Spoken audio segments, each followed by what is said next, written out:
Howdy, people. Here with some more Zenless Zone Zero at last.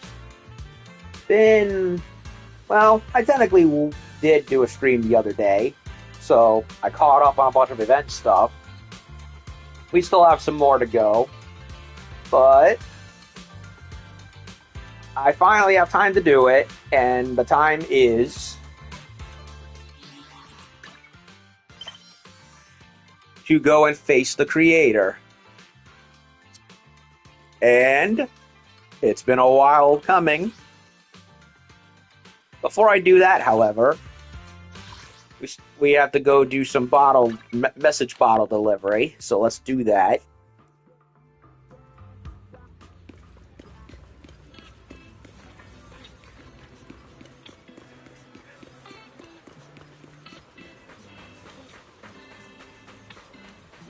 Chat with Suna. Wait a minute. She's one of the new agents that's coming up soon, right? She's like what, a pop star or something? I don't know much, but we'll take a look-see. Suna, or Suna? I don't know, I think it's Suna. The department's budget only covers one airship ticket. Since I made it all the way to Wi-Fi Peninsula, might as well try that thing everyone's been raving about lately. Let me see. First, I need to find a good spot. It'd be bad if the bottle breaks on the rocks. You're where we met before.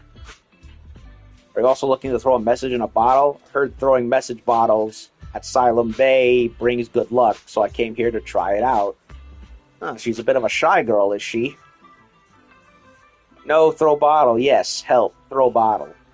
I get it. It's a proxy wishing service, right? Helping people who can't make it here in person by sending their wishes in message bottles into the sea. That's what it is, right?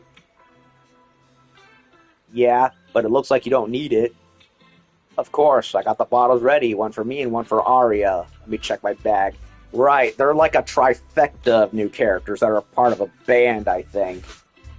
Loopy Sun God says she's one of the new ones. Yep. Yeah, there's like three of them, and she's one of them, and Arya's another, if I'm remembering correctly.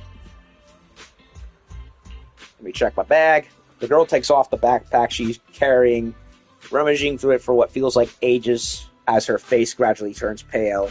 And from what I understand, they're like a pop idol trio, whereas Astra is a solo act. No, when I left, Nangong definitely helped me check everything. What should I do? I was hoping to get everything done while I had the chance. An airship ticket is so expensive. I'll have to really give it my all during performance to make that money back. Bottles, notes, pens, got them all. One time, 100,000 Denny's. 100,000 Denny's! Gently pat Amelian's head with an exasperated nah. It withdraws its little hand that was eagerly offering the bottle. Let me gift you with a proxy service. Really? But my friends also need this. Make it two, please. I don't have much money, but I can sing for you in return. Even though I can't sing as well as Arya and Nangong. Okay, so Nangong is the name of the other one. And next time, show me what you got on stage. For real? You're seriously the best. When I get back, I gotta tell Nangong and Arya about this. Our group will definitely make it to the big stage one day, and when that time comes, I'll be sure to invite you. The girl eagerly takes the bottle and paper, seemingly deep in thought about what wish to send in the bottle. Proxy, it's broken. Amelian, proxy, pay Nicole, money. There's just no dealing with it. Okay, so Suna's bottle. My practice hasn't been going very well lately. I keep messing up the choreography, and singing while dancing is just so hard, but Nangong is amazing. She can do everything perfectly, and still notice when I'm offbeat, and Arya too. Her breathing is so steady. I really hope I can catch up to everyone soon, but I know I'll be able to do it someday. I'll write great songs too, and then when people in New Eridu walk down the street, they'll have my music in their headphones, just like Arya too. Just like Astra Yao. Okay, so they are chasing after Astra Yao. well, in terms of friendly competition, I would imagine, because everyone loves Astra. Well, except for the one crazy lady who tried to kill her and everybody else in the freaking stadium. The angels of delusion will grow bigger and stronger. Yep, we're going to share our happy dreams with everyone. Angels of delusion? I'm not sure if I like that name. It has a bit of a negative connotation to the sound of it. Huh. I have no idea who this is. I hope everyone who comes to see us perform... Oh, it must be Aria. She did say there were two.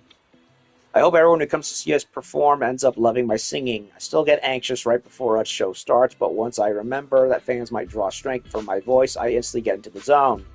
But if everyone saw what I'm really like, would they still feel the same? Since joining the Angels of Delusion, even my dreams have expanded. I want a bigger stage. I want more people hearing my music. I want more reactions and affection. I just want to sing for more and more people. Okay. Tsukaku has a letter. Ever since I started working here, I don't go hungry anymore. But that doesn't mean I can't eat everything. I'm not allowed to eat things that are too sweet or anything that's fallen on the ground or just shove whatever I see into my mouth. But since it's Nagi's rules, I Tsukaku, have to follow them. Nagi, even when you're not watching me, I'm not sneaking food, maybe once or twice. I hope the days where I can have a full belly never end, and if possible, I really want to eat Rina's fish pie again. Okay, I need to stop now, or Nagi's totally going to catch me. Written on behalf of the author by a kind office worker passing by.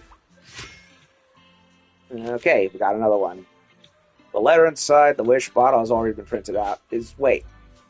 No, that's not Venus, that's somebody else. I already did Venus, and Venus has green hair, and that is definitely not green hair. I don't want to work overtime anymore, but there's a new project waiting for me to handle, and I'll definitely see some Bangbu during it. But I still don't want to work overtime. The Bangbu would just end there with me a little, all my tiredness would disappear. Wait a minute, is this the chick from the hotel that likes the Bangbu a lot? What was her name? Paige or something? I can't remember, but I know who it is. I just can't remember the name. But I really don't want to work overtime. Hugging the Bangbu plush in my room tight. I'm wishing for more Bangbu to show up whenever I have to work late. Okay. So we got one more section of bottles, which I'll definitely get later.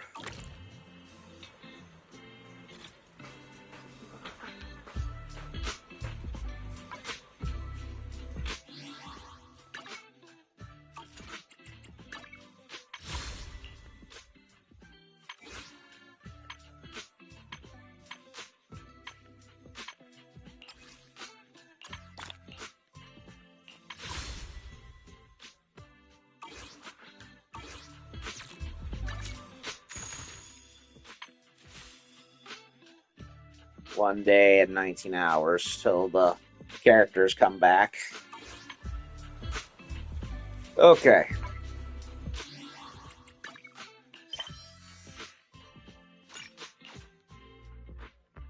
Now let's get to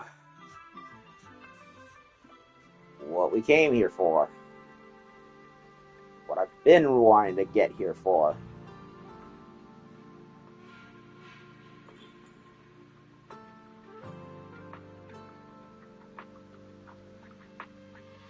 Alright, so, recap.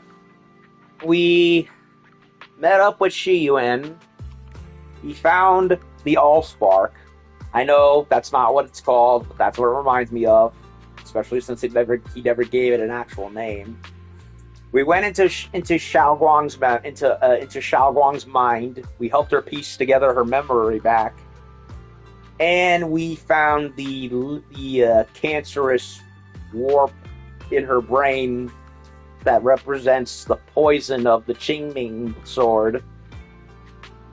And Xiaoguang fought it, beat it, and and with the help of Wise completely beat, and of course Shuyuan completely reversed the effects of the Qingming sword. Something that wasn't done previous, and we also found out that Liu Hengzhou was intentionally making it where kids ended up touching the Qingming sword, regardless of whether the sword actually chose them or not, and caused a lot of evil shit to happen as a result. And of course, poor Yishuan ended up in the middle of it, and of course got very depressed, thinking she failed as a Shifu. To which I would say it wasn't really her fault. It was all out of her control at the end of the day. There's only so much she could do with what she had to deal with.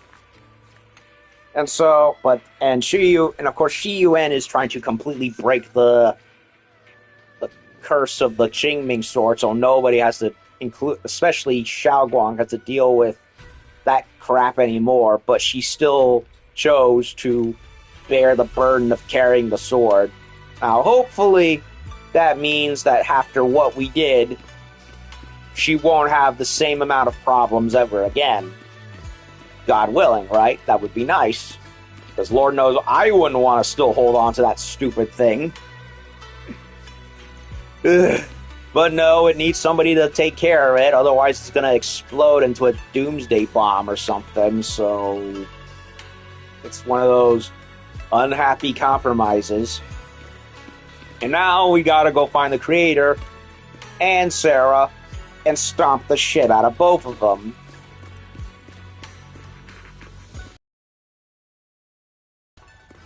Xiaoguang has fully recovered not just her senses, but her memories too. Although we haven't completely solved the issue of the side effects of the Qingming sword, at least things are moving in the right direction.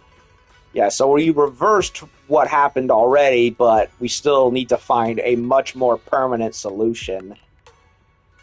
Because, well, unfortunately, Yishuan tried to find one, and even that was fruitless. What a long day. Time to get some rest. I hope nothing else happens. Unfortunately, more will happen. It always does. You drag your tired body into bed. The moment you close your eyes, your consciousness drifts into a long-awaited sweet dream. You feel like you're back at that perfect spot to watch the sun set at Firelum Heights.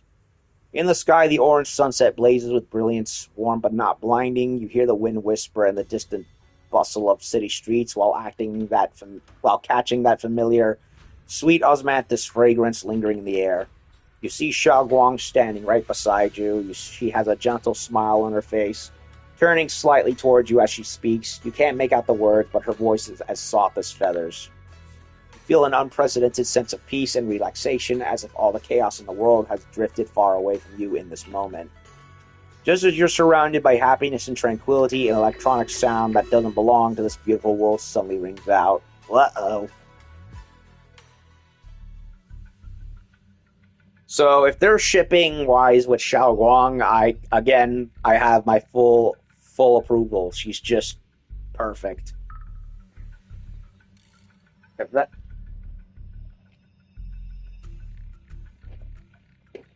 Yes, I have my choice of favorites from Astra to Vivian, to even Vivian and even Caesar, but Xiaoguang easily made it to the tippy top of the list, especially considering how well they wrote her. So if that's who they want to ship him with, I'm perfectly fine. Man's gotta have his fox waifu after all, and I definitely love my fox waifus. Alert, massive energy anomaly detected in Lemonian Hollow. It appears to be underground, a second rapid expansion. Additionally, its current expansion rate has far exceeded the previous recorded peak value. It's Fairy's voice. Crisis level has been elevated to maximum. Uh-oh. No, this can't be. Looks like the Hollow's about to swallow Firelum Heights whole. Oh boy, here we go again. Lemonian Hollow.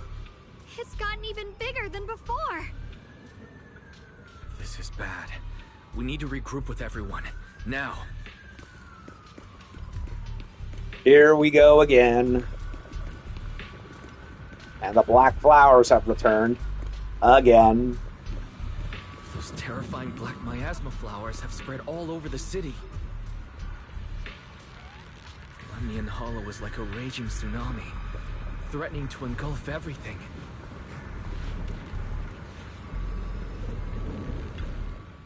Nervous HSO member. Hollow's corruption's intensified and the anomalous miasma is now spreading.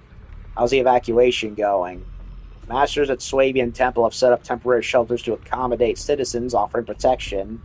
We're searching for other citizens who couldn't evacuate in time, making sure they all get properly settled. I'll leave the search for civilians to you all. We'll start building our frontier now in case the worst happens.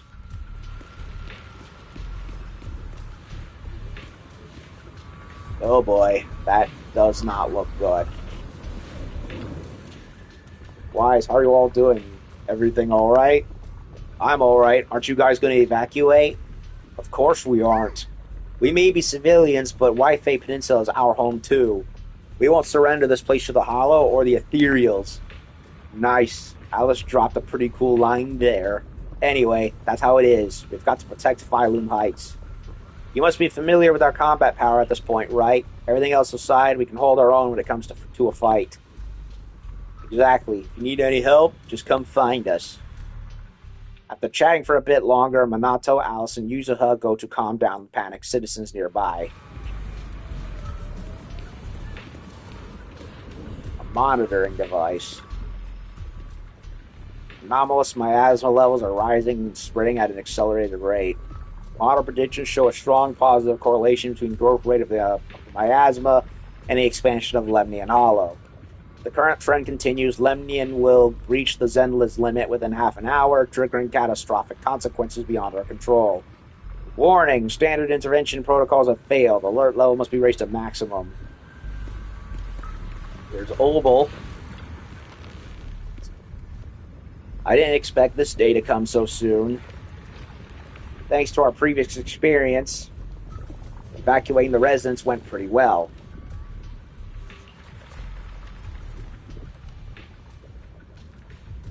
Hold on a second.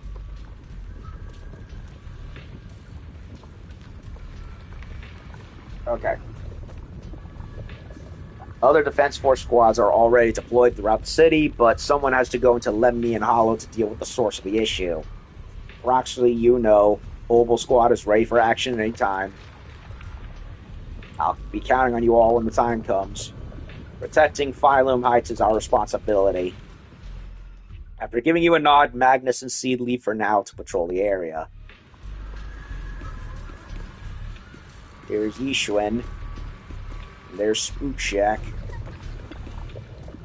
Everything in sight is stained in pitch darkness. Dark, anomalous miasma coalesces into clusters of black flowers, making one dizzy and shaking their resolve. It's worse than I thought. Could you still stop it? Lemnian Hollow is just ahead. This anomalous miasma is spread everywhere. If this keeps up, Wi-Fi Peninsula will... No, this isn't the time to let my thoughts run wild. The Defense Force, Swabian Temple, and everyone in Wi-Fi Peninsula, they're all working hard to protect our home. I'm not walking this path alone. We fight together. I need to trust them and do what I can to get my part done. There's a strong ether energy here. It's just like being in a hollow. Must be those black flowers and their abnormal miasma causing trouble. If this keeps up, Phylum Heights is going to be in deep trouble. It might get dangerous here. So this is where we step in and help. Looks like most of the defense forces tied up with evacuation duty. They seem pretty short-staffed. Proxy, just say the word if you need anything from us. After that, Lucia takes Yidhari aside for a brief rest.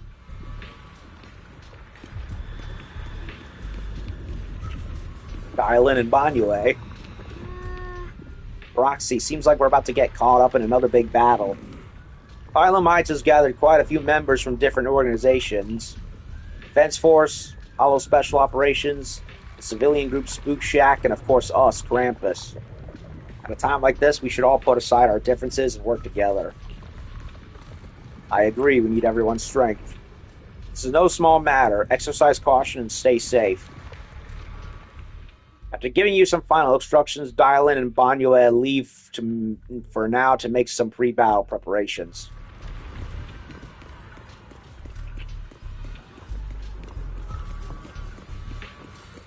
Nobody else around here?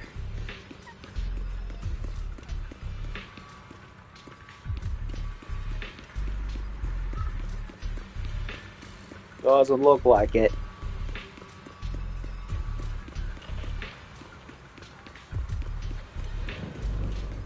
Oh wait, there is some. Section 6. Mami, Yanagi, and Hoshimi. From what I can see, besides my tailless, only the disciples of Yunquei Summit can handle this abnormal miasma. However, our efficiency in clearing abnormal miasma remains low. It must be related to what's unique to Lemnian Hollow. Indeed, we must enter the Hollow to resolve the crux of the matter. However, it seems Phylum Heights is currently understaffed in terms of the city's authorized personnel. Defense Forces is mainly responsible for civilian safety. HSO has also temporarily reassigned some members here. Even with the help of Yunquei Summit disciples, we still won't have enough combat power to enter the Hollow. I know some people, and they should be able to help. That's great, then. As expected of you, always finding a way in these crucial moments. Just then, Sokaku and Harumasu send a message about new developments. Yanagi and Miyabi say a quick goodbye before heading off to check out the situation. Okay.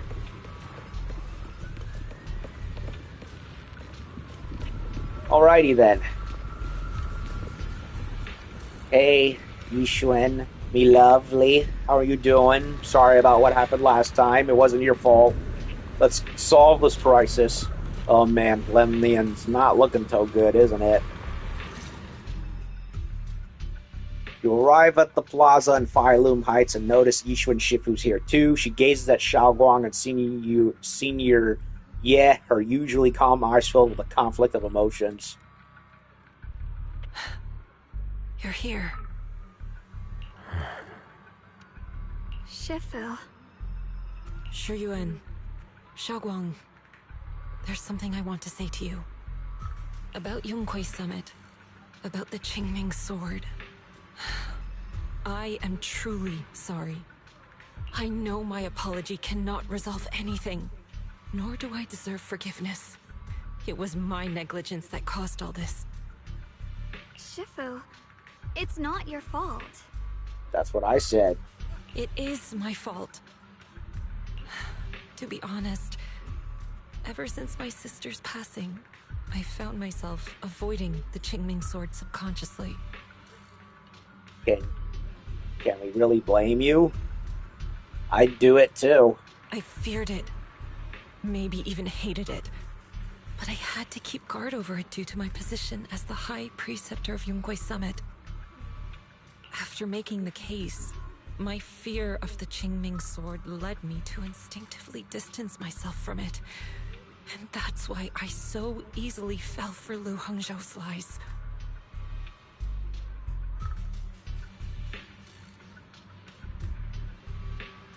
Looking back now, the sword case I poured everything into didn't amount to much in the end.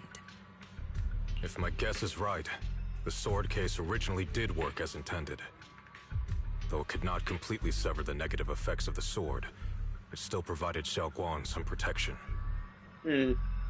However little, I suppose. It's only due to the creator's power becoming active recently that the sword case's power slowly wore off. Shiyuan, I understand your anger. I've failed in my duties, whether as the Yunquei Summit High Preceptor, or as your and Xiaoguang's Shifu. I need to apologize for what I said before as well. I let my anger get the better of me and said those hurtful words. That didn't come from my heart. However, I can never forgive Lu Hongzhou or Yunquei Summit.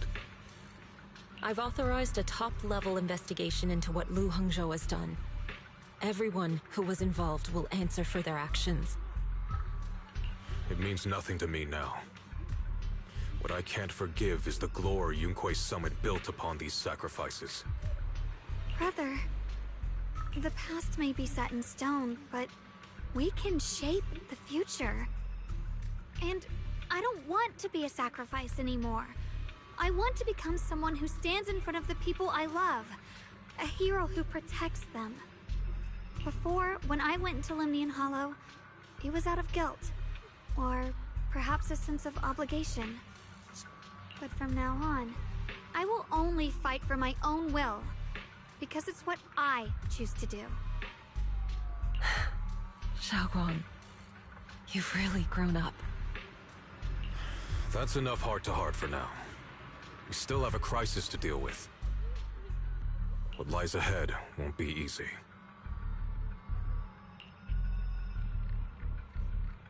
After a while, the others from Yunkwei Summit, as well as Bell, also arrive. No one speaks. The air is filled with the eerie calm before the storm.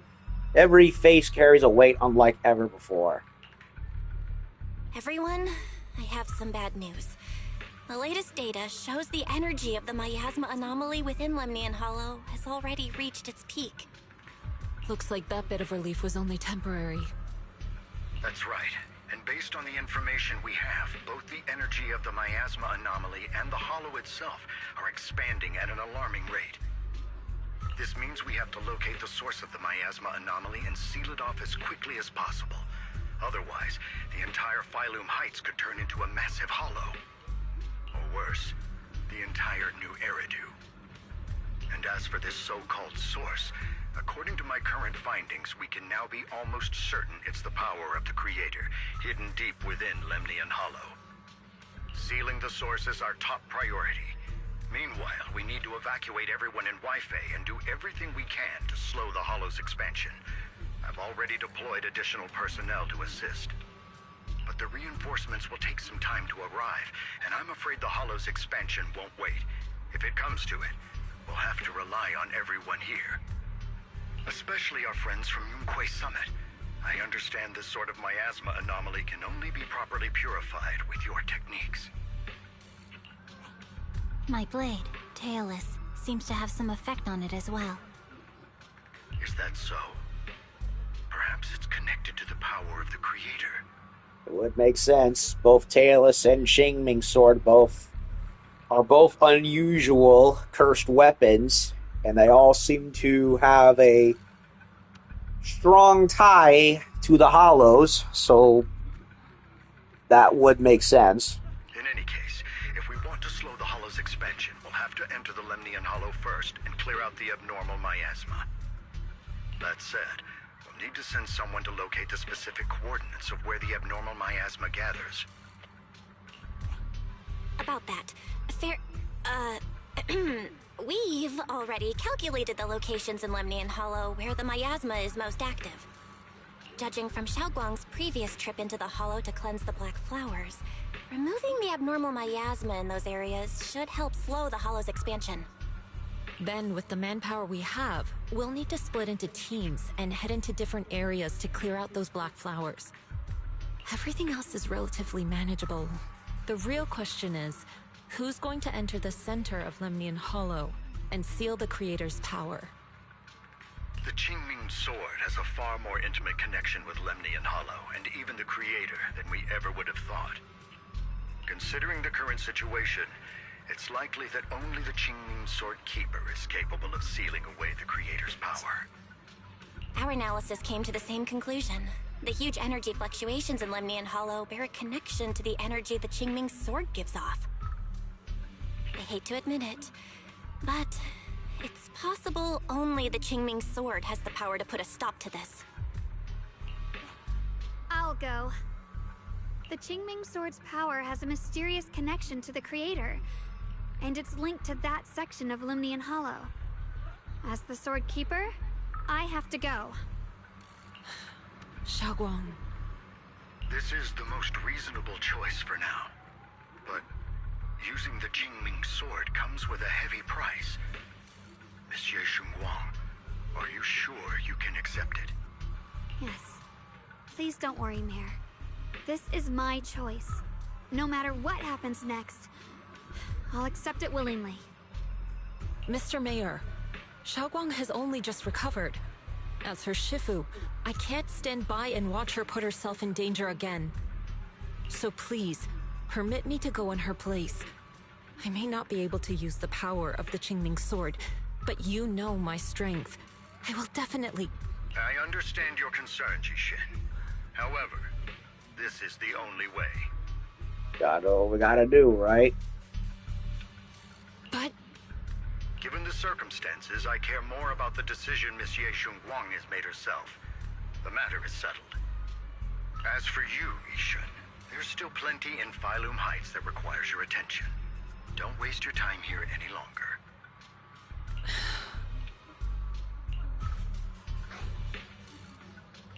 I'm going with Xiaoguang. I'm her proxy. No matter what happens, I'll bring her home safe and sound. I'm coming with you too. We've been through this together before, and by now we work perfectly as a team. Besides, I'm one of the best in Krampus, and I know what I'm capable of. I can help too. I'm pretty familiar with the inside of the Limnian Hollow.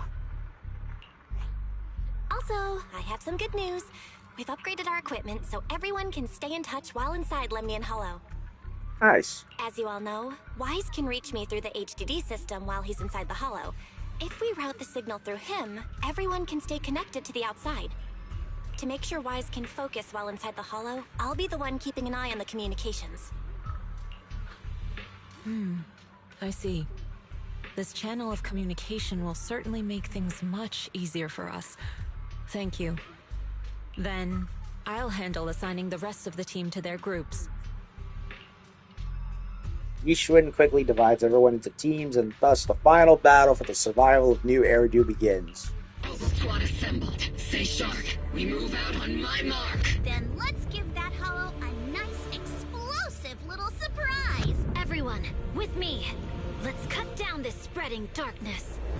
Whatever that creator is trying to do, we will stop them. Disciples of Yunque Summit, hear me! Stand your ground and guard Phylum Heights! Avengers assemble! Everyone is ready. The air is heavy with tension. Like the calm before a storm, elite units from every faction have assembled, geared up, and are ready to go. No one shows any excess emotion, only the quiet resolve of those about to face battle. The future peace of this place is in your hands. Dealing with the Hollow is precisely our duty as Hollow Special Operations. That sounded just like something Ogle Squad would say. Spook Shack wouldn't miss an event like this. For the glory of the Krampus Compliance Authority. Glory, huh? Yishun approaches Xiaoguang, her eyes filled with unspoken worry and guilt. Xiaoguang, I've let you down as your Shifu. Above all else, I hope you make it back safely. Don't worry, Shifu. I will. And with Junior on our side, we'll definitely get the job done. You can count on me. We'll do our best. Besides, no one knows that area better than us. I believe in you. You're all disciples I can truly be proud of. Oh. After giving her final instructions, Yishun steps back and faces everyone, delivering up the final order. Well then, I'll leave everything from here on to all of you. Everyone goes over their mission objectives one last time with no words left to say. Like surging currents, they rush toward the battlefield of fate without hesitation. This is it, the final battle. Yeah, right, there's Season 3 coming, so of course it won't be the final battle. There's still more coming, however long they want to take it. Let me break things down for everyone. This operation involves 5 squads who will act simultaneously. Among them, Yishun will lead the majority of the Yunque disciples and members of HSO, except for Hoshimi Miyabi, in guarding Phylum Heights. This squad is primarily responsible for clearing abnormal miasma in Phylum Heights and protecting citizens who have yet to evacuate.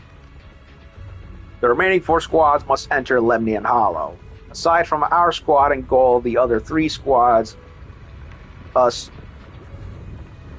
the goal of the other three squads is editor is to eliminate abnormal miasma within the hollow. Due to the unique traits of the abnormal miasmic black flowers, except for Hoshimi Miyabi, only techniques known by Yunkoi Summit disciples can clear the miasma, so everyone else will be mainly responsible for providing covering fire. Based on current intel, there are 4 main areas where the abnormal miasma is concentrated in the hollow. Area 1 near the miasma flared tower with Ju Fufu leading Opal Squad. Area 2 near the test site ruins with Pan Yinhu leading the members of Spook Shack. Though Spook Shack is comprised of civilians, their members' exceptional combat abilities make them more than capable of completing this mission. Area 3 near the old mining site with Hoshimi Miyabi leading Banyue and Dailin. Then there's us, Shunguang, Lock Spring, and the Proxy. We need to venture into the depths of Lemnian Hollow, find the source of the Creator's power, and seal it away. It's possible that we'll be facing the Creator itself. Don't worry, Xiao Zhao. If we work together, we can defeat even the Creator. That's not what I'm worried about. Never mind. So what's the situation? Get ready, everyone. I'll do my best to provide everyone with intel on terrain inside Lemnian Hollow. Alright, if you're ready, Junior, let's head out. Yes, Senior. Let's go.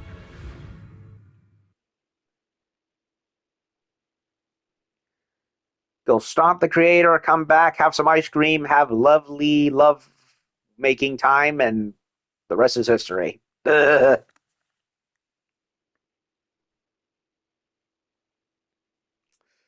Oh boy.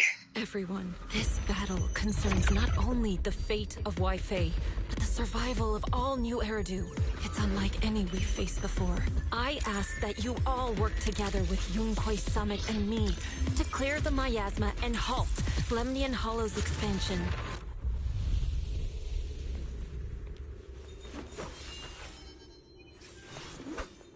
Never mind expansion. Can we vaporize the whole thing and end the nightmare completely? As you walk, Zhao's gaze freezes for a moment. It was right around here that you saved me before.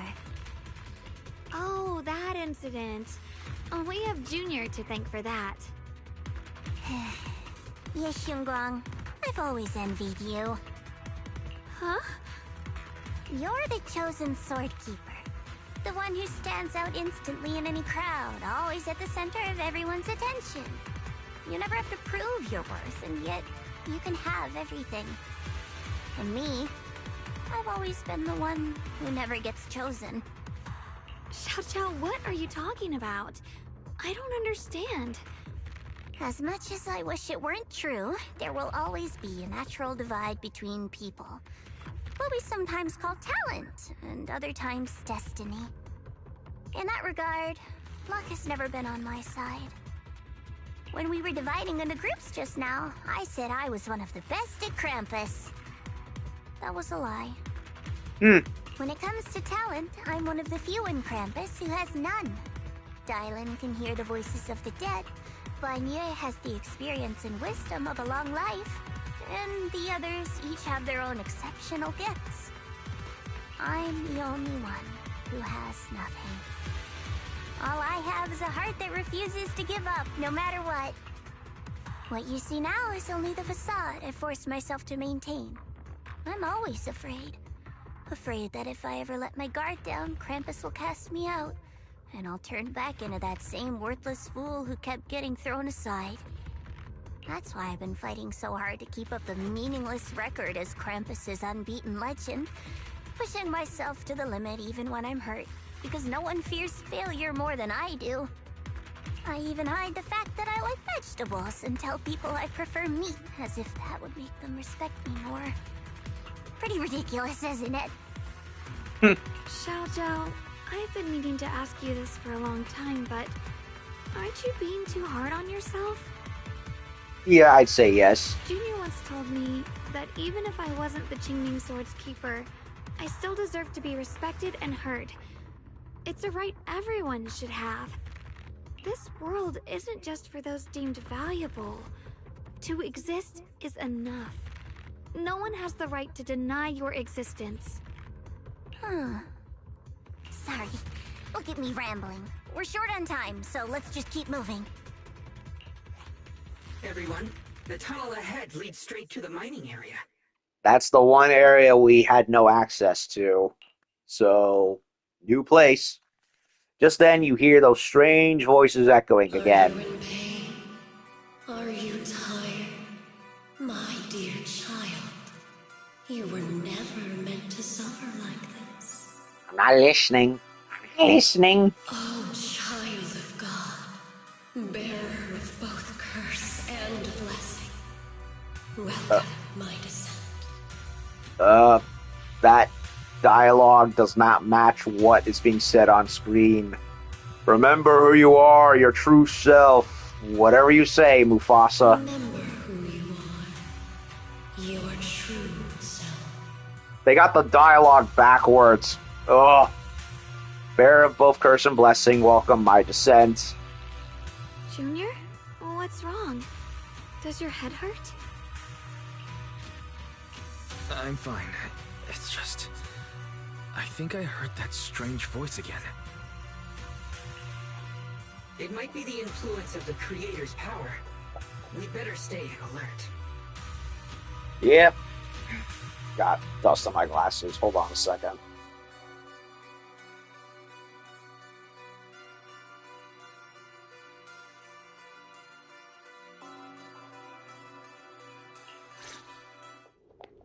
Everyone, our goal is to locate the source of the Creator's power and seal it away. We might need to use the power of the Qingming sword. But, Xiaoguang, if you feel unwell at any point, you must tell us. Relax. I'm doing much better now. Yeah, but if not, then we're gonna have to wheel out the Allspark yet again and fix the problem again. Wait a minute. What's all?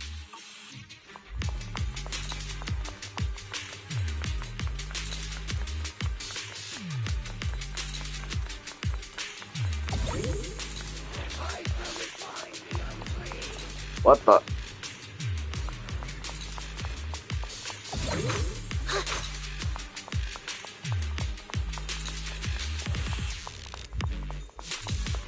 Alright, we couldn't get the clue here before because we got interrupted.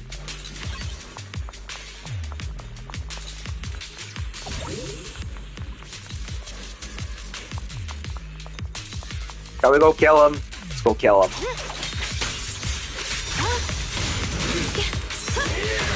I'm in charge now.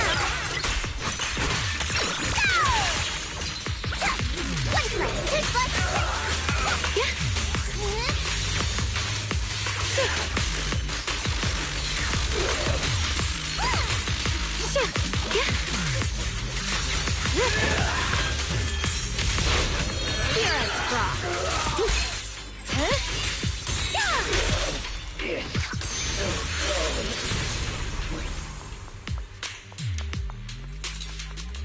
There's the Allspark.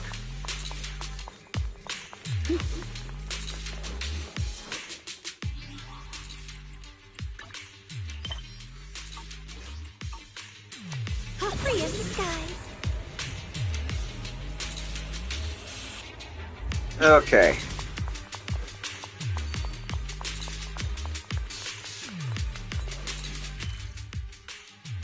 We already got the treasure up there, so head on to where we gotta go.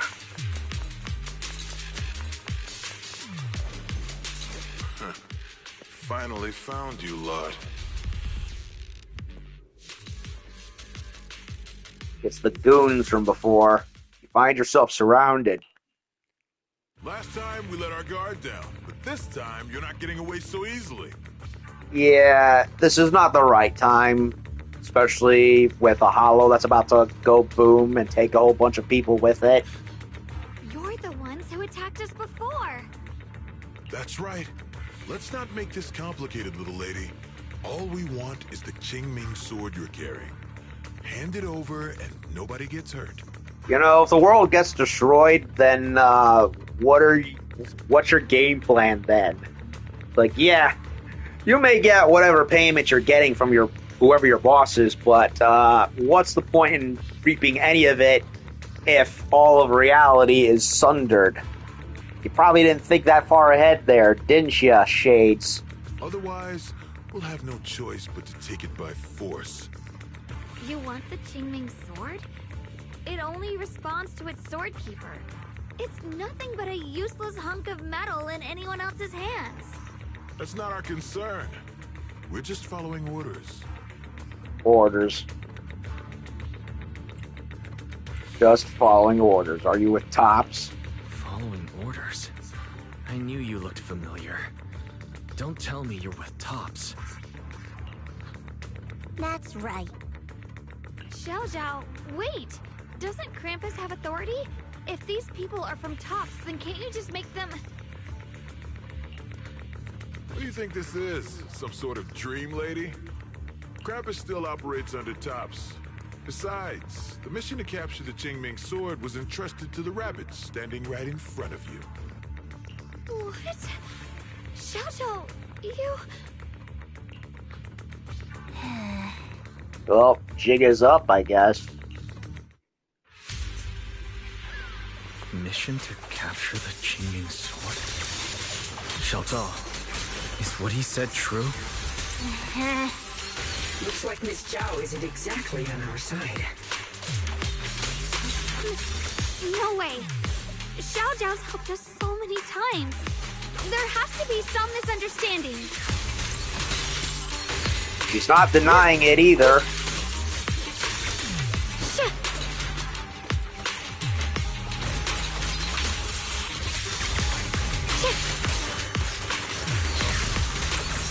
The line is blown.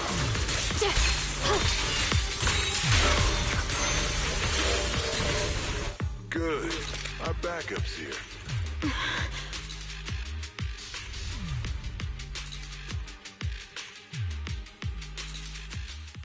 Zhao lowers her head, her expression hidden from view. At the same time, more Tops forces begin rushing in.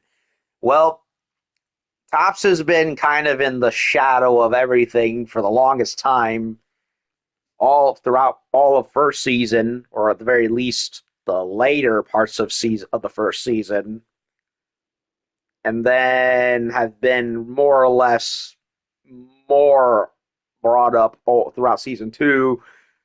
So it was only a matter of time until they finally started becoming more and more of a problem. What a troublesome bunch. But don't worry, we've got plenty of manpower and time to wear you down. If you know what's good for you, you'll hand over the Qingming sword now! Dude, I just blew up a freaking robot with a magic doomsday sword. I think you might be overestimating yourself. I don't want to hurt anyone. And the Qingming sword shouldn't be used in a place like this. But if you insist on standing in our way, then we won't hold back. Xiaolong is right. Xiaoguang's right. We're not handing over the Qingming sword. Lemnian Hollow is spreading fast. If we don't seal the Creator, all of Weifei will be lost. Weifei will be swallowed by a hollow? That's terrible. Uh-huh. What's it got to do with us? It means you're going to be dead too, idiot. It's not like we live in this dump anyway. We're just following orders. Plus, the higher-ups promised we'll earn first-class merit and a big performance bonus if we bring back the Qingming sword. Yeah, and if the Hollow explodes and swallows up the rest of New Eridu, then you won't be around to enjoy any of it, will ya, blockhead? Even a Krampus judge would be tempted by that, don't you think? Shut it. Eh. Come to think of it, Miss Zhao, you must have been ordered to seize the Qingming sword too, right? Why are you just standing there? Aren't you going to help us take these guys down? Don't tell me. You're waiting for us to exhaust ourselves so you can take all the credit yourself. How cunning. No wonder they call you the unbeaten legend of Krampus. I have no such intention. Now listen carefully. I, Zhao, Krampus Judge, hereby order you to abandon the plot to acquire the Qingming Sword and withdraw. Nice. Xiao Zhao, but you... Yes, Xingguang, I know you can handle this without my help. But your power shouldn't be wasted on something like this. Are you trying to disobey your top's orders? So what if I am? Chao, the interest maker, judge of Krampus. I've heard about you. You used to be a wanderer. No one knows how you managed it, but the current leader of Krampus recommended you to Tops. If you choose to betray Krampus and Tops, powerless and without anyone to rely on, the punishment heading your way would be unimaginable. That's none of your concern. You're really willing to throw away everything you worked so hard for? All for those two who have nothing to do with you? Why, yes. As a matter of fact. That's my decision to make. See, basically yes.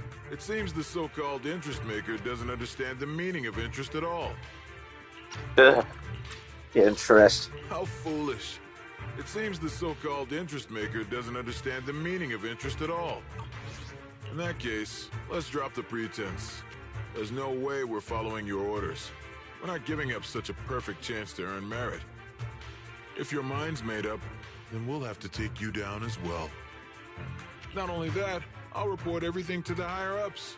From now on, you're an enemy of High Ambitions Corp. No, an enemy of all of Tops. Huh. You'll see about that. I'll give you one last chance. Are you sure you want to betray Tops? Throw everything away? And go back to being that worthless nobody? All the wealth, the honor, the protection. I don't want any of it. Right now, all I want is for my friends to live. To hold on until the very end. Go on ahead. Finish your mission. Don't worry. I'll catch up soon. Now, let's end this quickly! Jesus. She's taking it for the team.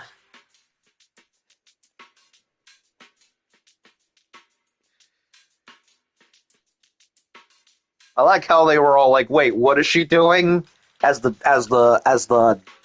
container of the dump truck came down. The deepest part of the mine. That's where we're headed.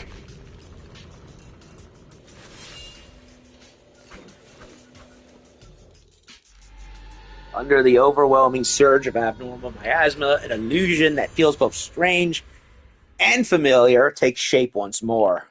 This is that strange thing from before? Huh. I can't see anything ahead. You must all be seeing the same hallucinations as before. Maybe that means we really are getting closer to the Creator. Your teacher, Carol. She saw the truth long before you did. What? Did you say my teacher? She did. Don't you see? It was Carol who brought all of this upon you. Or what you call the fall of the old capital.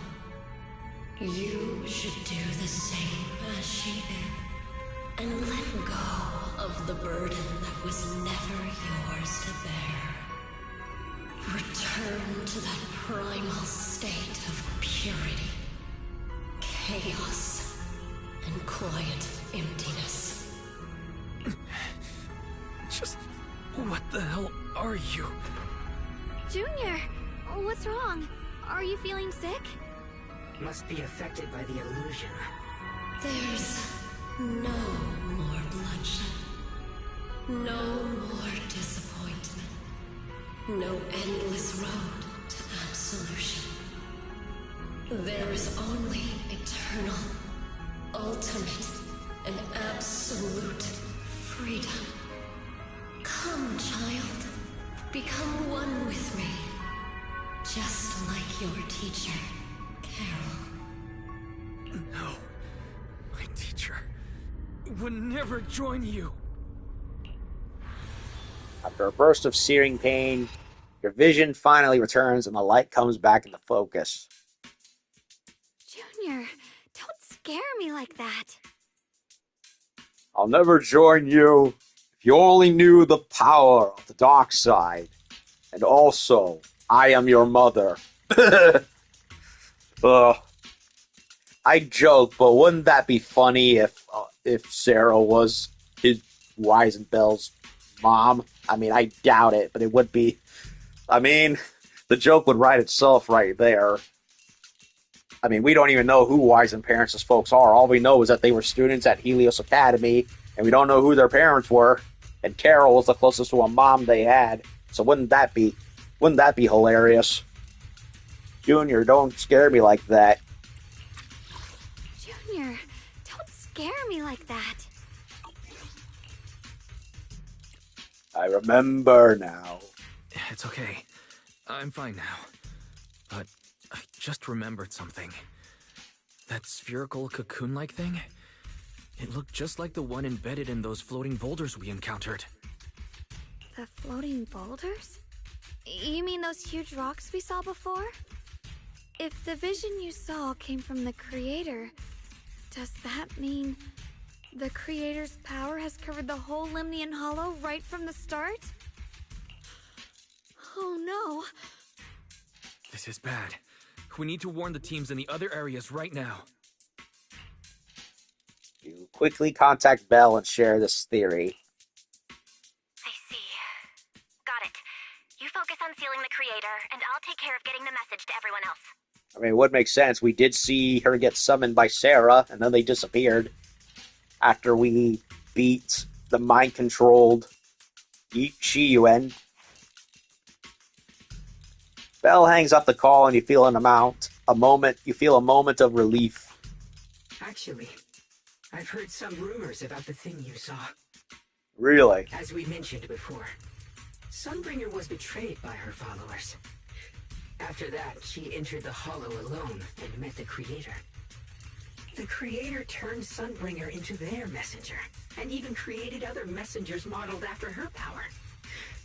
Their existence serves one ultimate purpose: to turn the entire world into a vast hollow. So Sunbringer was the first Exaltist, which explains why that statue that we saw that was destroyed in that shed looked very familiar. She was the first one. Created other messages models after power existence. Yeah, so she was the first, and then others followed suit. Even ones that didn't really want to be in it, like Isolde. And Isolde only did it because she was being a double agent, but still, even she got trapped into that role. Wait, you mean Sunbringer submitted to the Creator? Because the Creator promised a world free of division and inequality. A place where people could finally let go of their hatred for one another. In other words, communism. In such a world, everyone is equal. There's no fighting, no conflict, no division. Only eternal peace and tranquility. Yeah, they left out the part about the trenches of dead people. And, and among other things that they don't like to talk about. Sounds suspicious no matter how you put it. This so-called new world sounds pretty suspicious to me. And if there's no difference between anyone, doesn't that mean there's no individuality either? Would a world where everyone's the same really have any meaning? No, it would be incredibly boring. I feel the same way. Of course, it's just something I heard. Maybe it's just a story someone made up.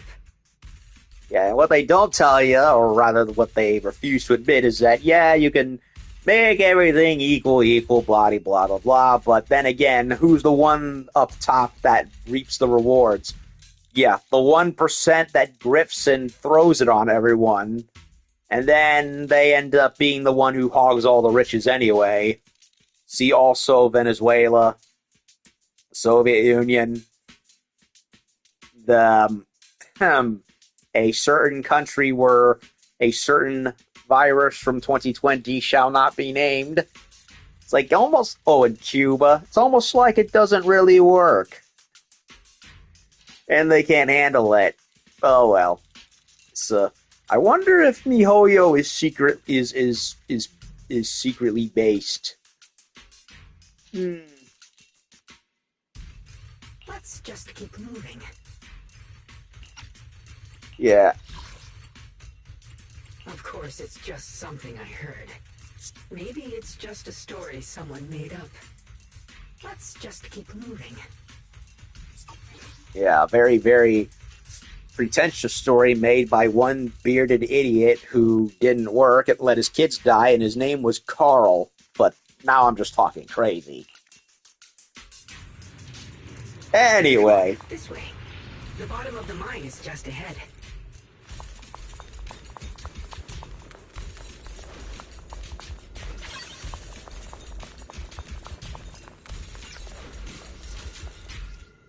Anomaly case report, case IDHC P02. Following treatment with porcelain medication, the patient's ether corruption symptoms eased significantly, and overall physical function improved. However, later observation revealed the patient developed antibodies targeting porcelain microparticles, resulting in rejection, high fever, and luminescent rashes upon renewed contact with porcelain products. It is suspected that while porcelain heals the corruption, its nature as a potent foreign substance may cause it to be identified and attacked by the human immune system. This phenomenon currently occurs in fewer than 0.3% cases, but vigilance is advised. Long-term follow-up is recommended for all treated patients.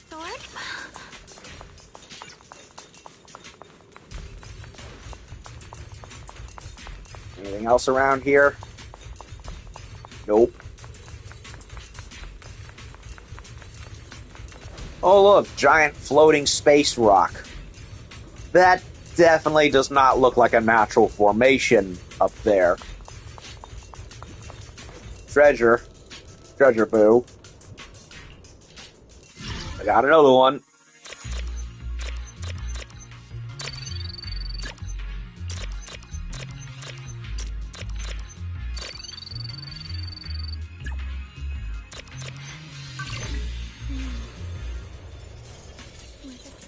We're all treasure hunting around here. You seen my friends?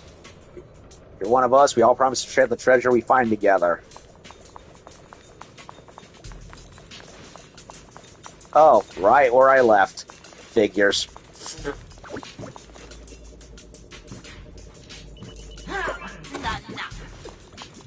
Yay!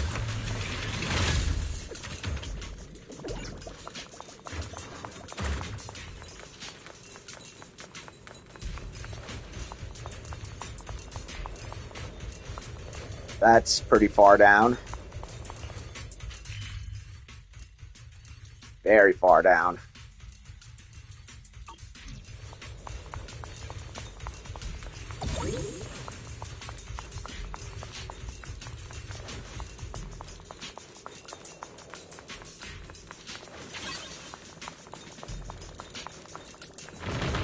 Does this all seem kind of strange to you? Like they just stopped mining in the middle of the job. Yeah, like something happened here all of a sudden. Rumor has it that New Lady Sunbringer was betrayed. A tide of miasma burst from below the ground and swallowed everything whole. Yeah. As if taking revenge against humanity. Though, it's just a story. Don't take it too seriously. Some should be nearby. Some stories have a bit of... Let's get a bit closer and take a careful look at its condition. I talk now. Some wonder what kind of story this strange stone is leading us to. Well, you know what? As I was about to say, some stories have truth to them.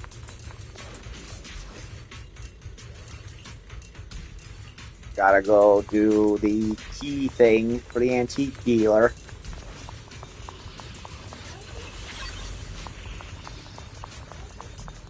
The dwarves dug too greedily, too deep.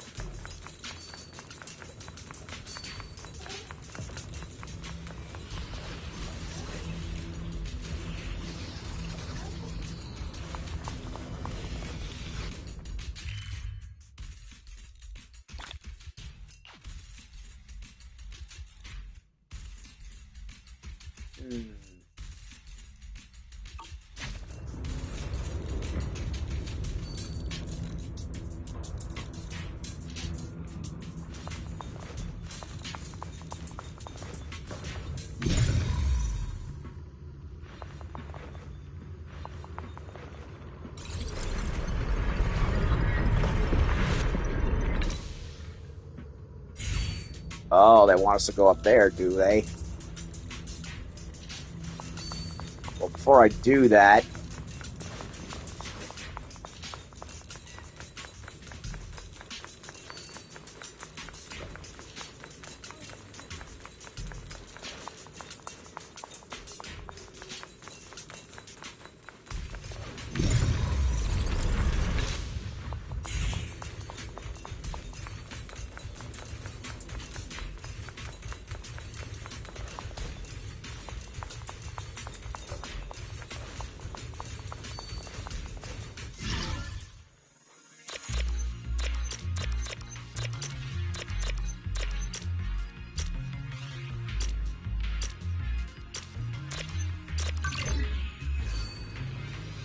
Generator successfully activated.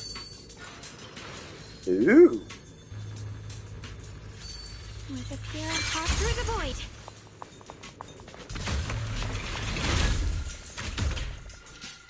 Accessing Operation Log 0103, Lemnian's 2nd Vanguard. Everyone who passed through this area went missing, including the previous squad that was sent here to investigate.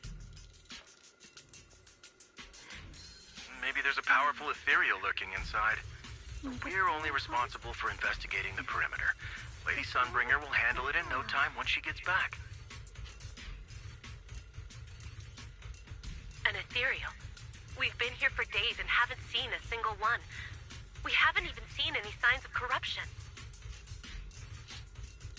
It's as if something in the central area is devouring everything. Not just life, but even the ether itself. Here's my heart. Maybe it's just a huge fissure we haven't discovered yet. Stop lying to yourself. Something's not right about this place. Mm-hmm. I agree.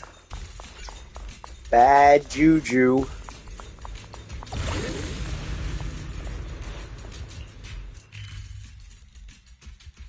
A lot of bad juju.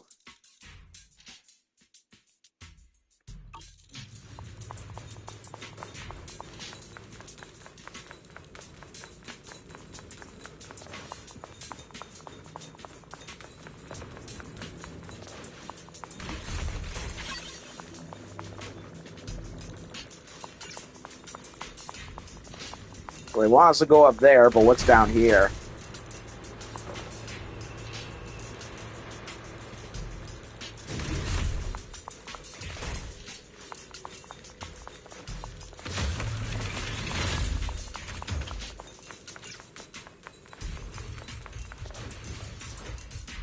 Can't open from this side.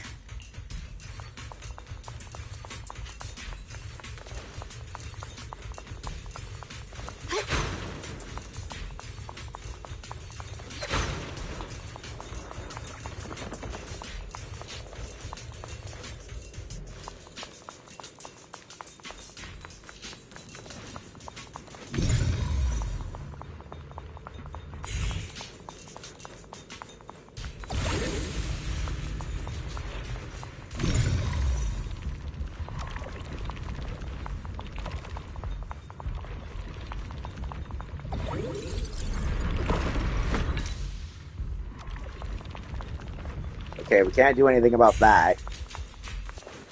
It won't let us.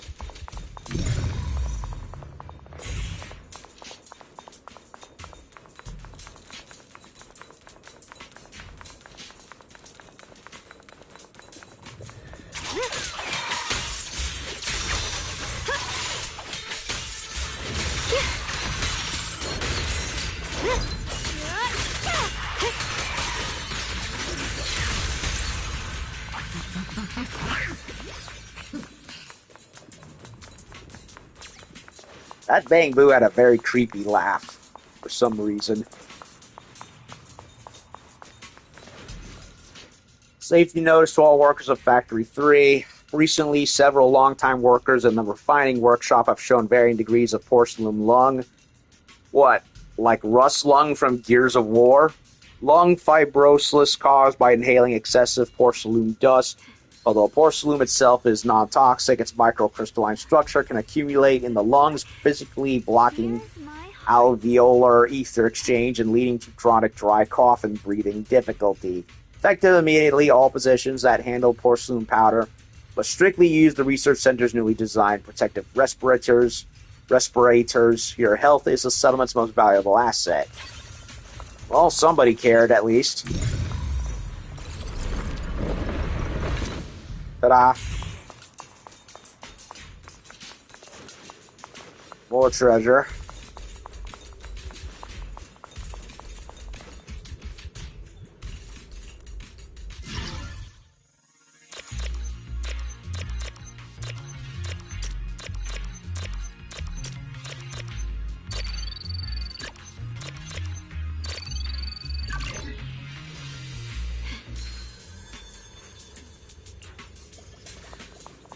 The sword? Near the...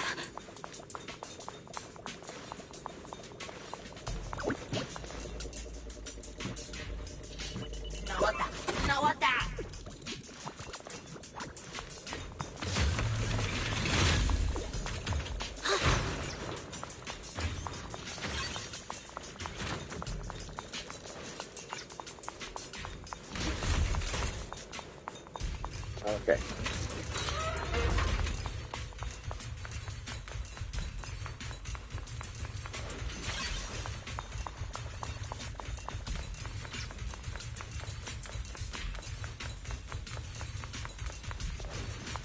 Okay. I see edge.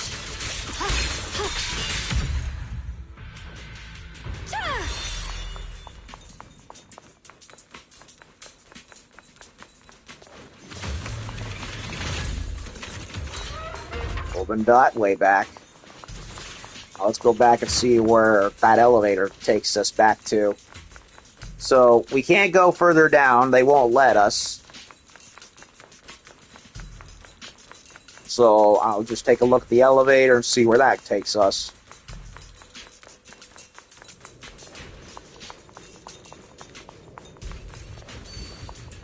Just takes us back upstairs, does it?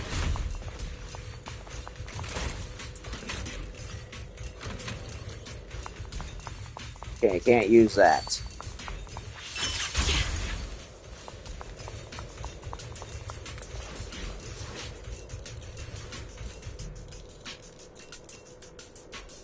Device controlling the factory elevator seems to require special clearance to operate. Come back after accepting a commission to explore the factory's hidden past. So, we are coming back here eventually, and we can't do any more than this. So, we're definitely coming back here, that's for sure.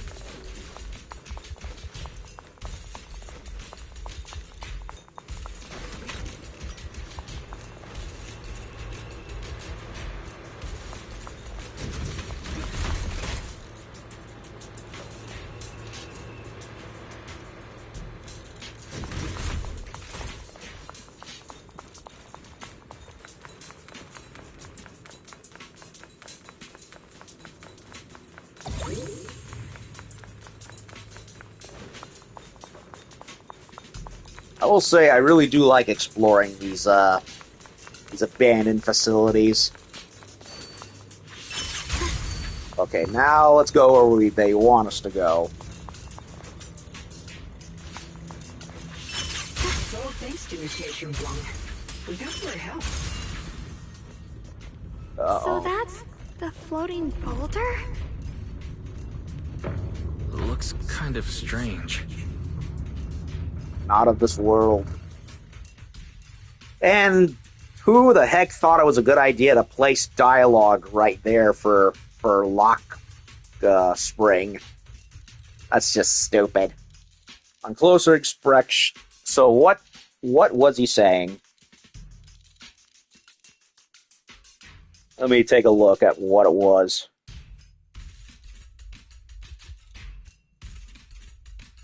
Well, I don't know what it was because it zipped by way too fast. It's a small problem, but I really hate how misplaced a lot of the dialogue is.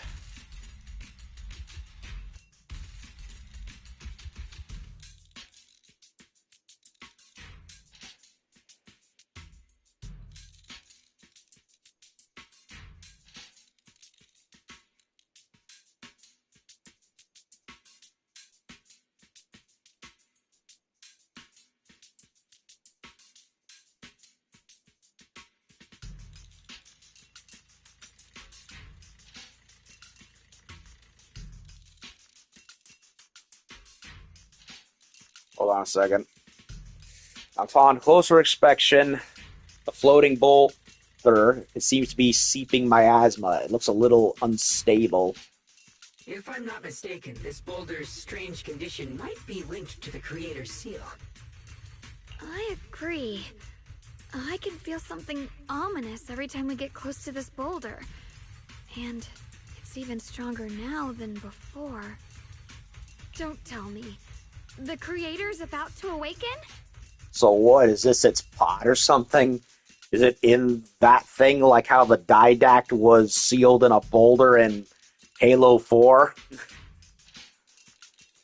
But again, that wouldn't make too much sense considering we saw Sarah awaken the release it. So maybe it's I don't know, some kind of charging station, kind of like the something similar to the Allspark looking thing, except this is a sphere, not a diamond shaped thing like the other one was. I'm afraid so. Oh boy. Just then, a transmission from Bell comes through. Wise, I've just confirmed it. It seems the other teams have also noticed the same anomaly with the floating boulders. There's no immediate danger, but it's hard to say what might come next. Everyone needs to stay alert. If that's the case, we're running out of time. Based on my previous experience, the Creator's location should be right beneath us. We need to get to the bottom of the mining area fast. So now we're going down. Hold on a second.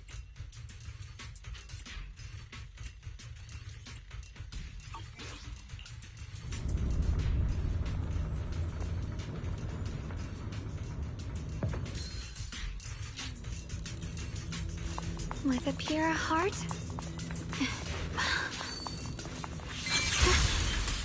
Is that it? All this stuff around us, Lumite ore? Yes. These must be the raw materials of porcelain. The reason this whole mine existed. Okay. So all the glowing blue stuff is raw porcelain, not miasma. Got it.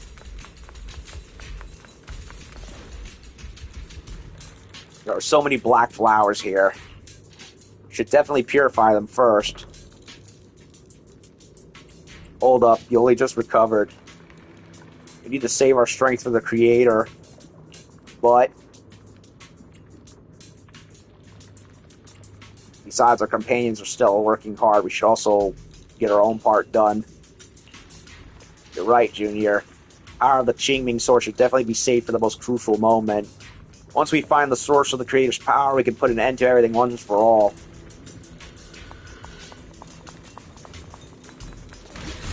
Okay. I believe such a massive mining site existed before the Hollow swallowed it up. Yeah. I'd love to see how lively it must have been back then.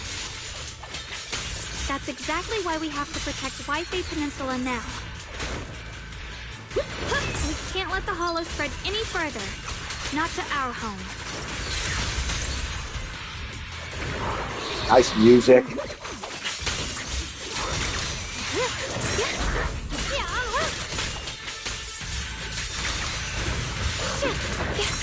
Toss the blade knows my heart.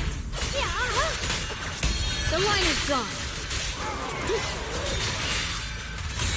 There are significantly more black flowers here. Look, there's a huge platform up ahead. Let's check it out.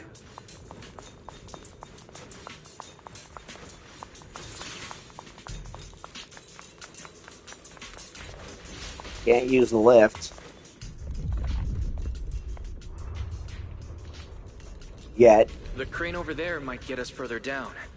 We'll need to figure out how to rotate it first.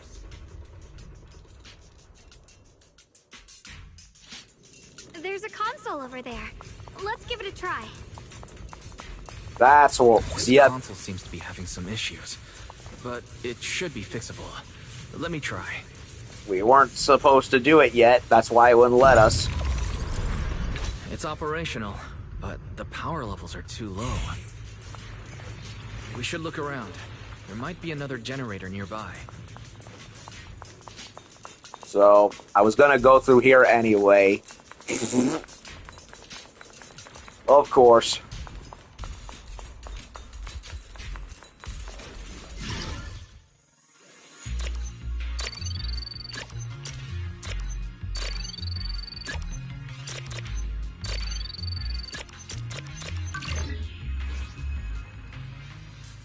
Generator activated. Almost done. If we can get one more generator running, that should do the job.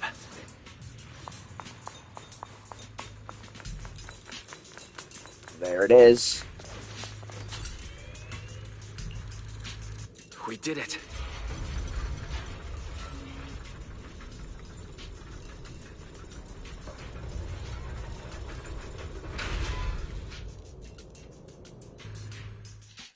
Just then, a transmission from Bell comes through.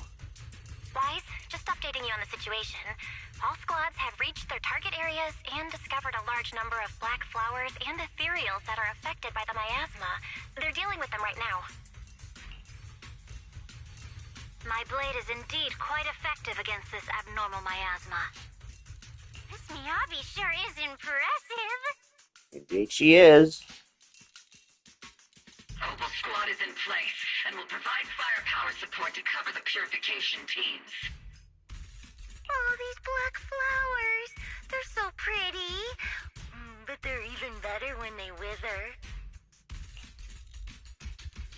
There's a lot of ethereals here, too. Don't get scared now, Alice. I'll do my best. Everyone, the abnormal miasma in Phylum Heights is within controllable levels. We've sent people to evacuate the residents. But some people, they aren't willing to leave just yet. Because they don't want to leave their homes?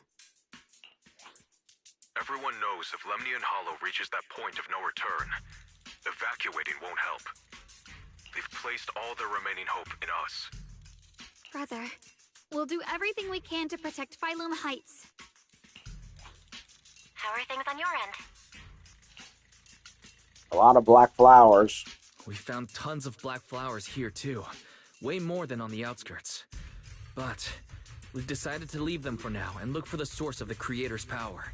Yeah, there's no point in doing all of them when you can just go to the creator, get rid of it, and then all of them go down with it. Hold on a second.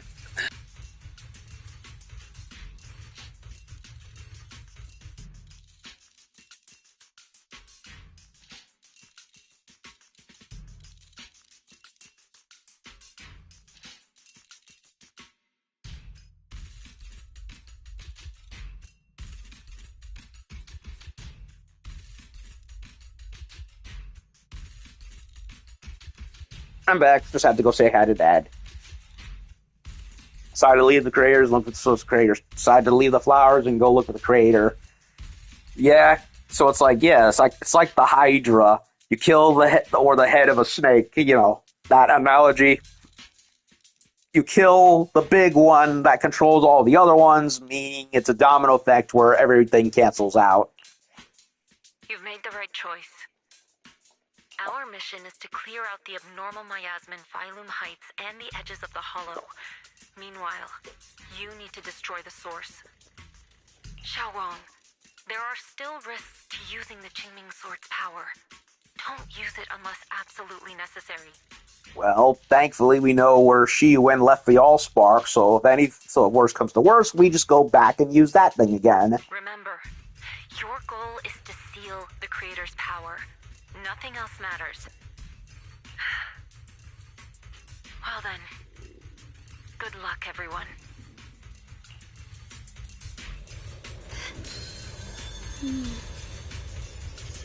With a pure heart? Can we do anything with that elevator? Now we can.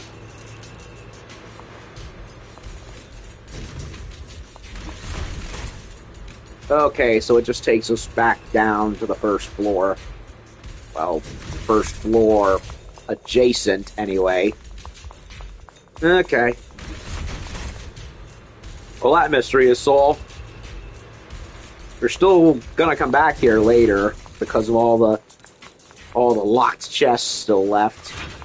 This mine is deeper than I expected. Can't help wondering what's buried down here. Yeah. We should be careful, though. Yeah, maybe. Something is hidden underground. Warning. Command error. Insufficient access rights. Uh-oh. Is Lockspring malfunctioning again? Core data corrupted. Forcing system reboot. Again? Reboot complete. Don't worry, you two. The system glitched a bit. Probably because of the interference from the energy down here.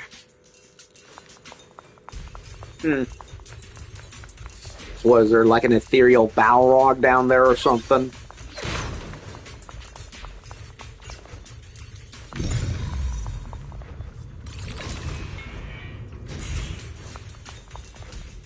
Okay, they want us to go there, so what's over here?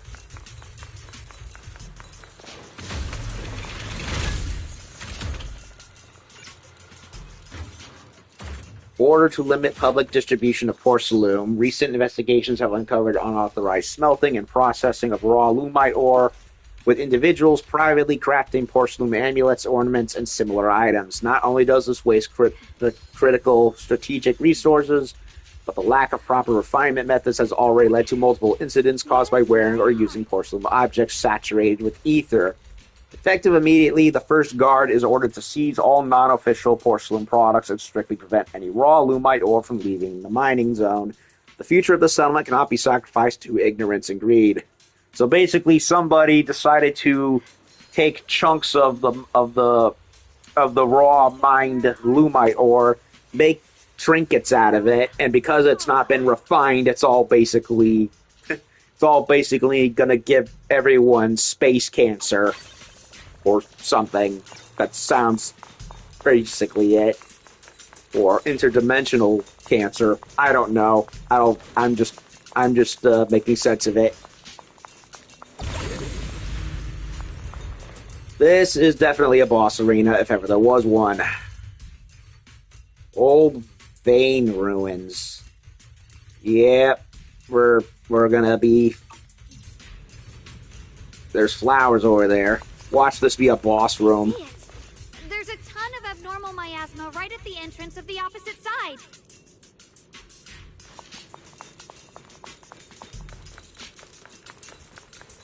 What's over here? Nothing? Someone left a lamp here, that's for sure.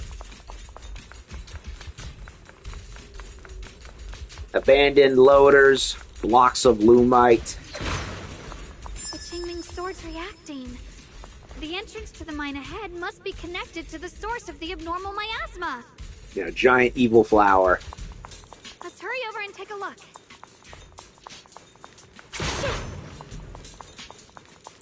Making sure there's nothing under the boxes.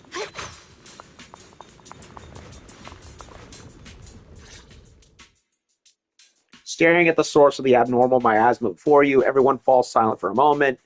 Xiaoguang grips the Qingming sword tightly. Her expression is tense. I can feel it right beneath us. A terrifying power surging upward. The demon of the ancient world. This foe is beyond any of you. If we let this power go unchecked, It won't just be Waifei Peninsula. The whole of New Eridu might be destroyed. We have to find a way to stop this. The Qingming Sword. If it's the Qingming Sword, then... Xiaoguang raises the Qingming Sword, trying to purify the energy underground the same way she cleansed the abnormal miasma before. The blade vibrates faintly, but nothing happens. It's no use.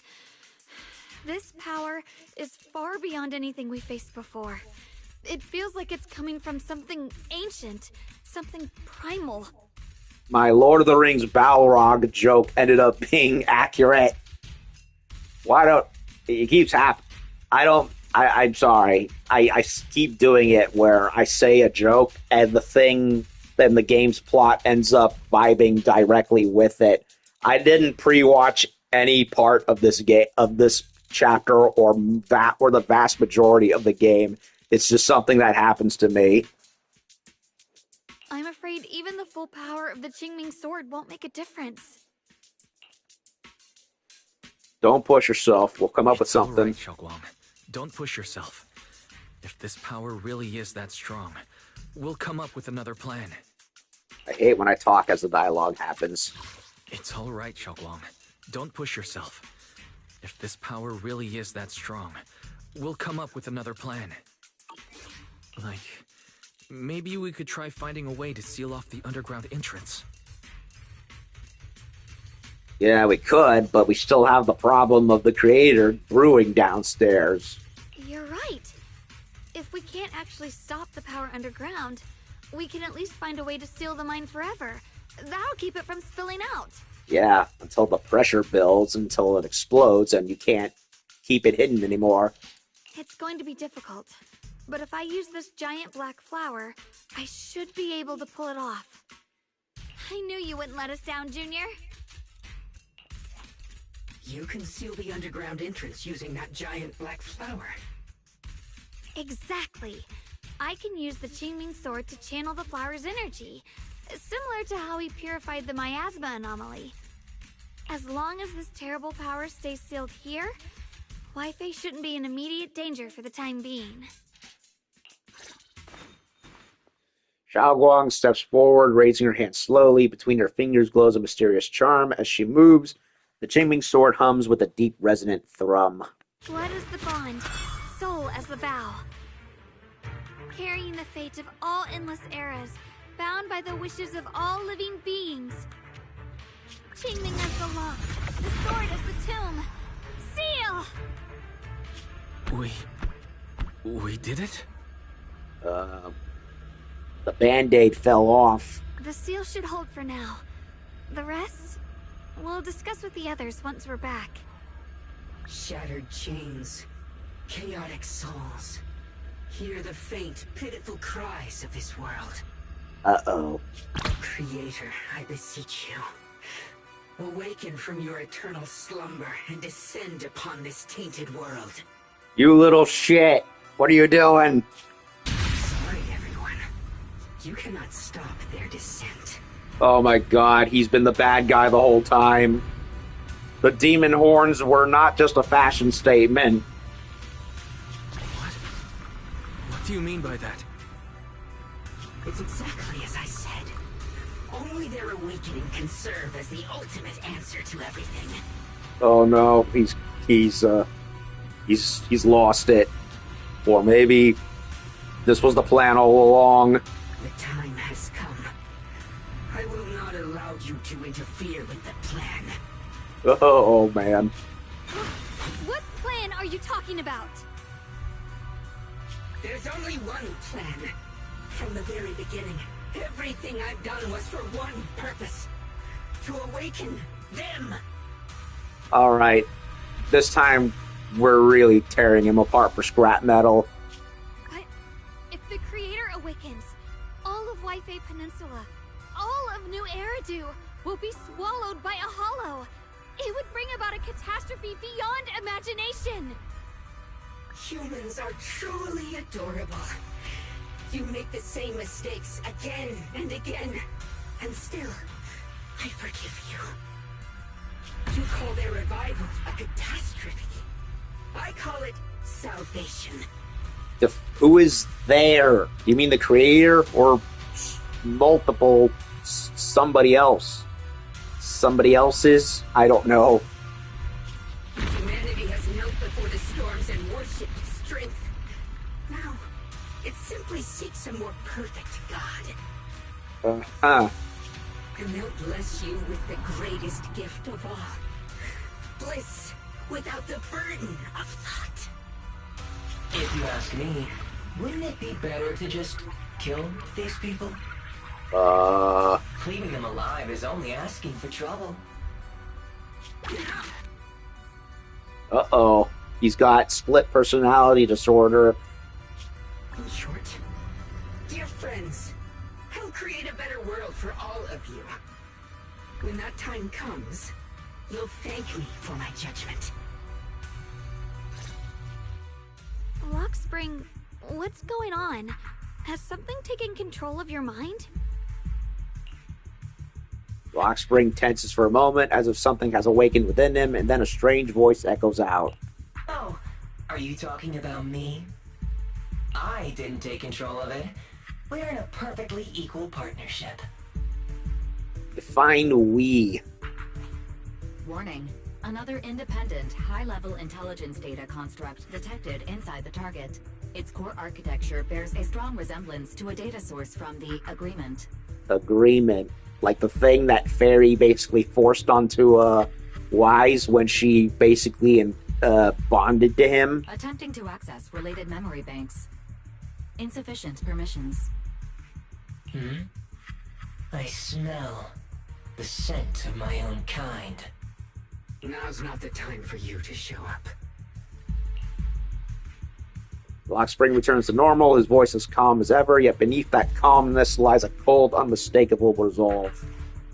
Haven't you figured it out yet? From the beginning, getting close to you was all part of the plan. I'll use you to feed it the purest, most powerful energy, and awaken it for real. Wait, are you saying you were working with the Exaltists and Sarah from the very beginning? Yes. I did work with Miss Sarah, yes. But the Exaltists, they don't interest me. Okay, partially, yes. Then why do you want to revive the Creator? There's nothing in it for you, is there? I'm not human. And because of that, I can see truths that you can't.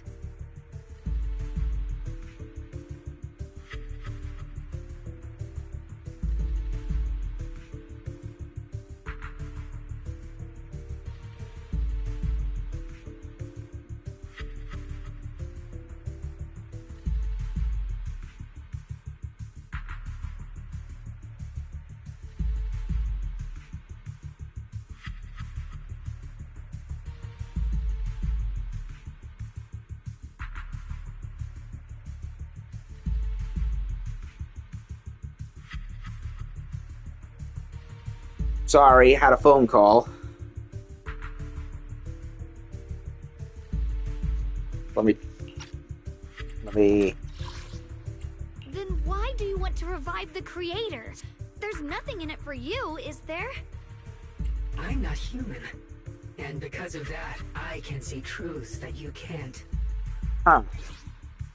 As long as this world stays chaotic and disordered, groups like the Exaltists will keep emerging.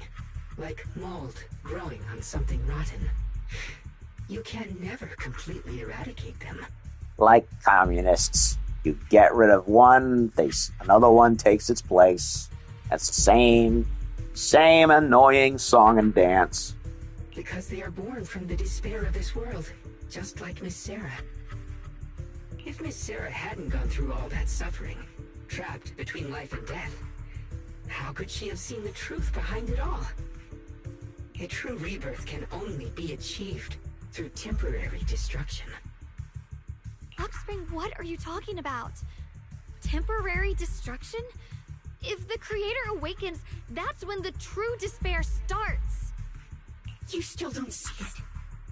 New Eridu as it is now. It's rotten. People deceive and exploit each other, sending others to hell just to serve their own interests. Unfortunately, that is a thing called life. Workers sacrifice their bodies mining porcelain to make a living, while tops reap all the benefits, living in a carefree luxury. The Agamemnon squad of Obsidian Division fought with passion, only to become sacrifices in a trade of interests. Colonel Isolde spent her life trapped in the flames of vengeance. Unfortunately. Your former companions, Banwei and Dylan, were no different. Banwei saved lives, yet was met with hatred, while Dylan was forced to become a scapegoat. Do you see it now? You humans are obsessed with this game of sacrificing others to elevate yourselves. Tell me, is any of it fair? Truthfully, no, but, well, the alternatives tend to be worse. And of course, you too are part of those countless sacrifices. Ye Shunhuang, wielder of the Qingming sword from Yonghui Summit, and the carefully chosen, most perfect sacrifice. You, more than anyone, should understand why your fate turned out so tragic. You were meant to live a normal, happy life, not spend your days trapped in endless fear and suffering. And you, Phaethon, along with your teacher, Carol Arna. What does that mean? You know about my teacher? I know a little. And that's exactly why I feel such deep anger and injustice for you. Are you really willing to live as the so-called children of the devil? You did nothing wrong. In fact, you were the ones who tried to save everyone. And the root of all this tragedy lies in humanity's division. You can never truly understand another's situation, nor ever grasp their pain. But the world the Creator can bring is nothing like this. It will be a world of unity, equality, and eternal peace. When those who harm others feel the same pain. When those who sacrifice others are themselves sacrificed. Only then will people truly abandon their malice toward one another. In such a world, all are one. There is no strife, no conflict, no division. Only everlasting peace and harmony. Yeah, a false peace. There's no such world. You're lying to yourself. I agree. The world may be flawed, but at least it's real. Stubborn fools. Looks like there's no point in trying to convince you. But regardless, my mission is to protect humanity. That will never change.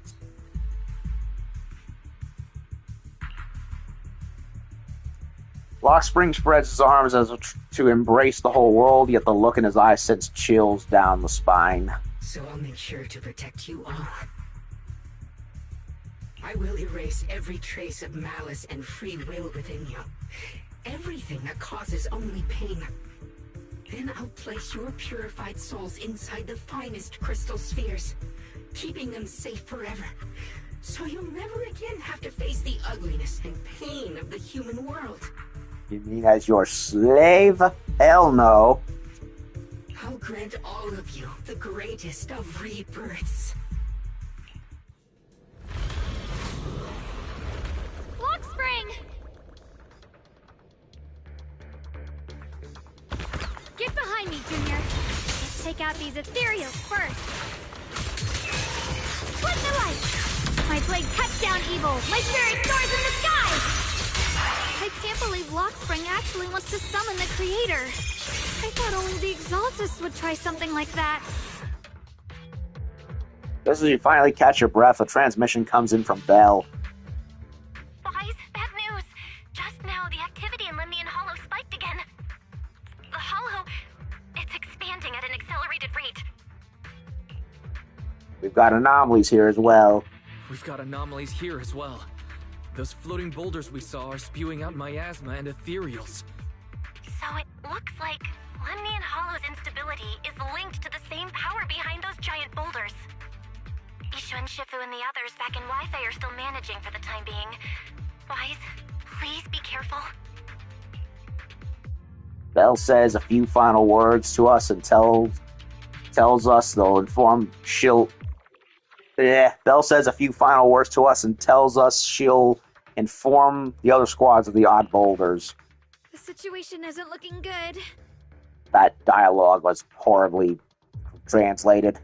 Who knows what Lockspring will do next? We need to take down these ethereals and catch up to them. I just hope the other squads are safe.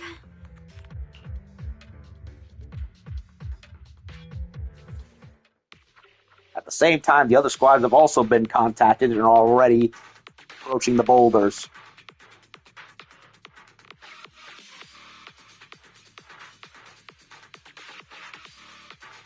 Game. Wake up.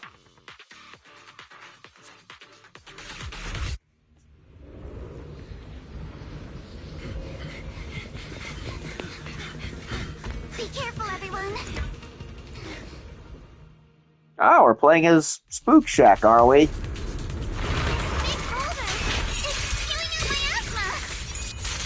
Not good. The miasma will draw in nearby ethereals. If the miasma gets any thicker, the Hollow's expansion could accelerate. Let's take out the ethereals first.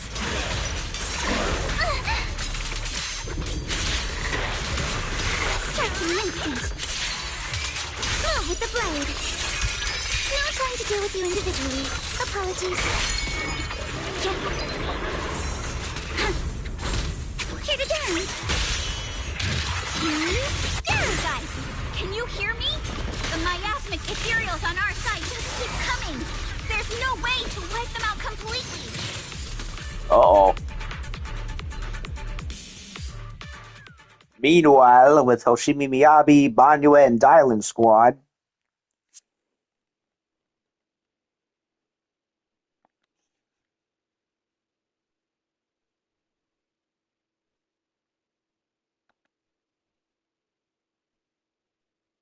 game.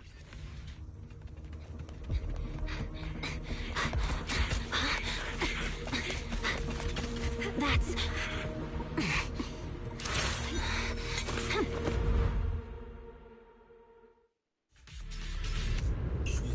Just got word from Yuzaha. Looks like we're all running into the same problem. We can't keep this up. We need to find a way to deal with that boulder.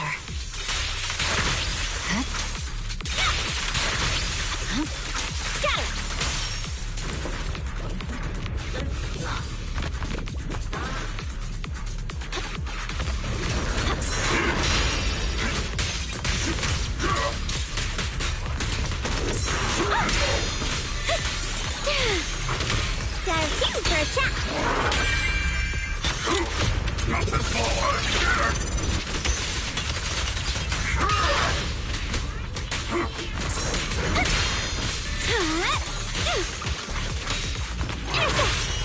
The cold is silent. Brain cover ready.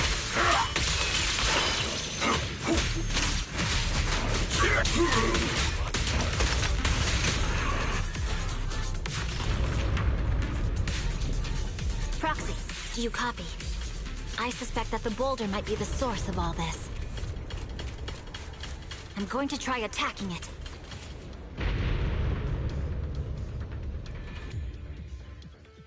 As for the Ju, Fufu, and Obel squad, okay, so we couldn't do any exploration there. It was just fight the monster.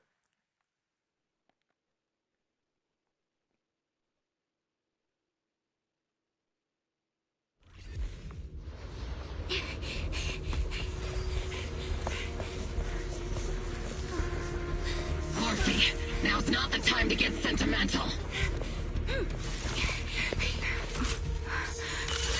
Trigger. Our attacks aren't working. Nope. Keep moving. We'll face it head on. Everyone, we just tried attacking the big boulder. But Oh. it didn't work. We're here again. Same here.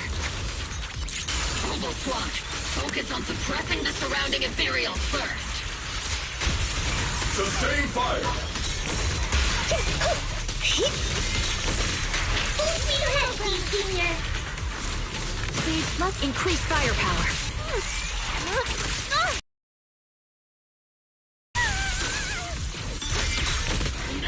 Am I keeping up, Captain?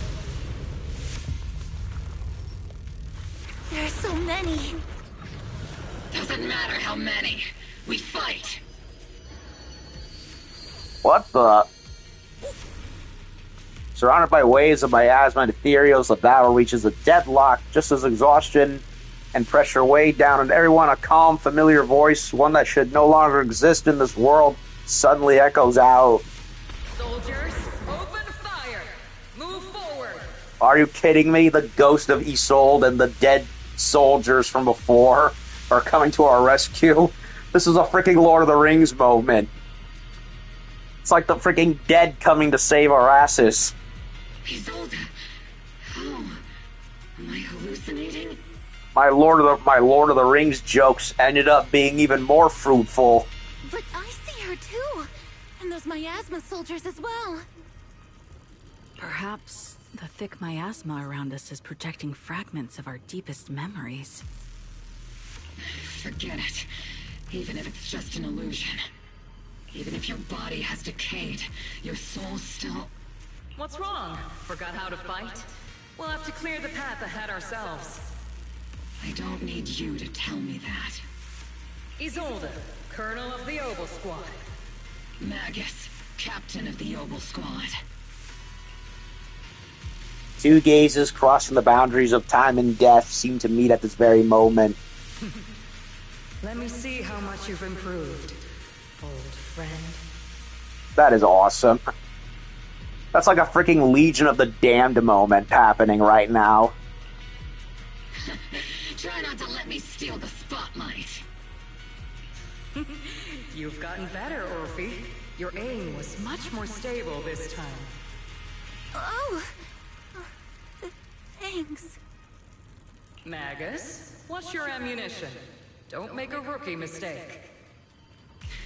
Stop talking nonsense. My aim's every bit as good as yours. You damn ethereals. Today you'll witness the true power of Oval Squad. There's no way we're losing. To stand side by side, those hazy, long-buried memories, days of training, fighting, laughing, and crying together, burn vividly once more.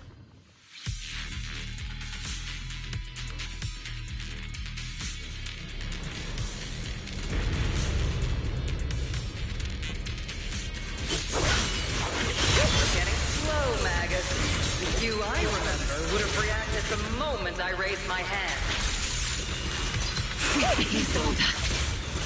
Don't just stand there. The enemies are right in front of us. Attack! Is it just me? Or are there more and more ethereals showing up?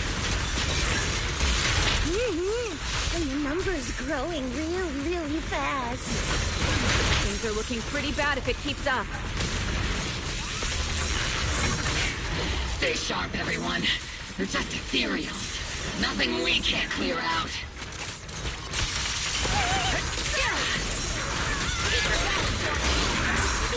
Holding barrage. Fire! Initiate rush attack. Damn, they just keep coming.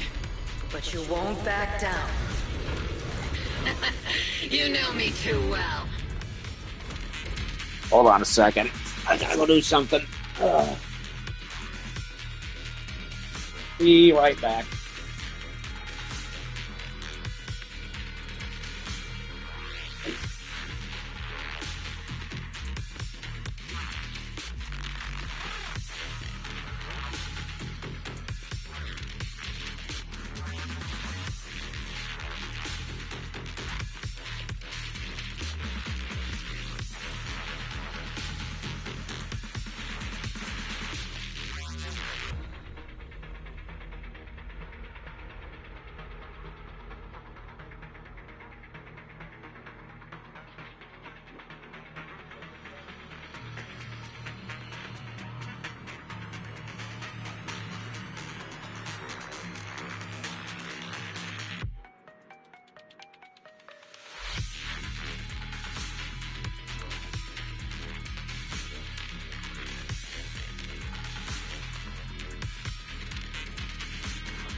Okay, I'm back. I had to go turn the oven on for dinner and use the little proxy room. So, so as I was saying, we were getting rescued by the ghosts of our old friends. Just as everyone is about to jump back into battle, they all receive a call from the proxy. Great job, everyone. I've just been notified the abnormal activity in Lemnian Hollow has stabilized to some extent. All thanks to your hard work. Really?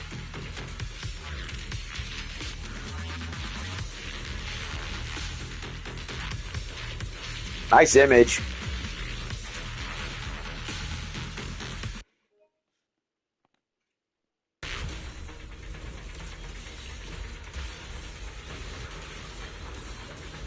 Great job, everyone. Thanks to all your hard work. To Wise and Xiaoguang, they're currently doing everything they can to suppress the ethereals on their side, too. We'll be counting on you all in the upcoming battle.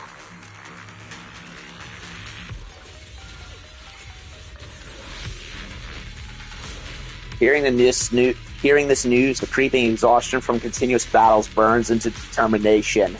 Leave it to us. We might just be civilians, but Spook Shack's still a force to be reckoned with. Right, Alice? I'll do my best. There's a lot of them. These ethereals are no match for us. We shall guard this place to the very end.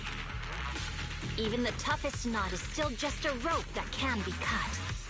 These ethereals are nothing to fear. This hole reminds me of the past.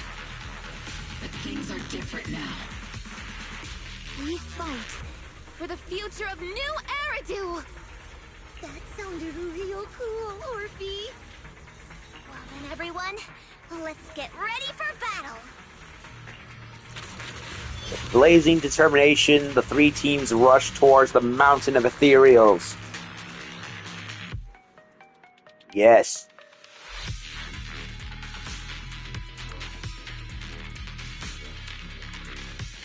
For the Emperor.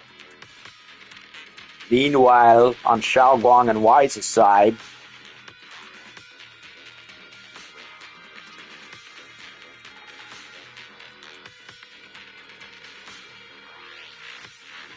come on, game. Anytime.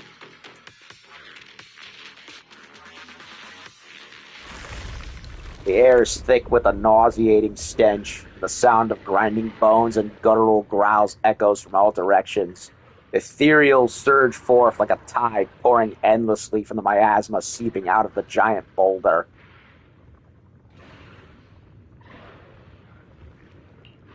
There's no end to these miasma-spawned ethereals, and there's no way to deal with them all. Xiaoguang, can you still hold on?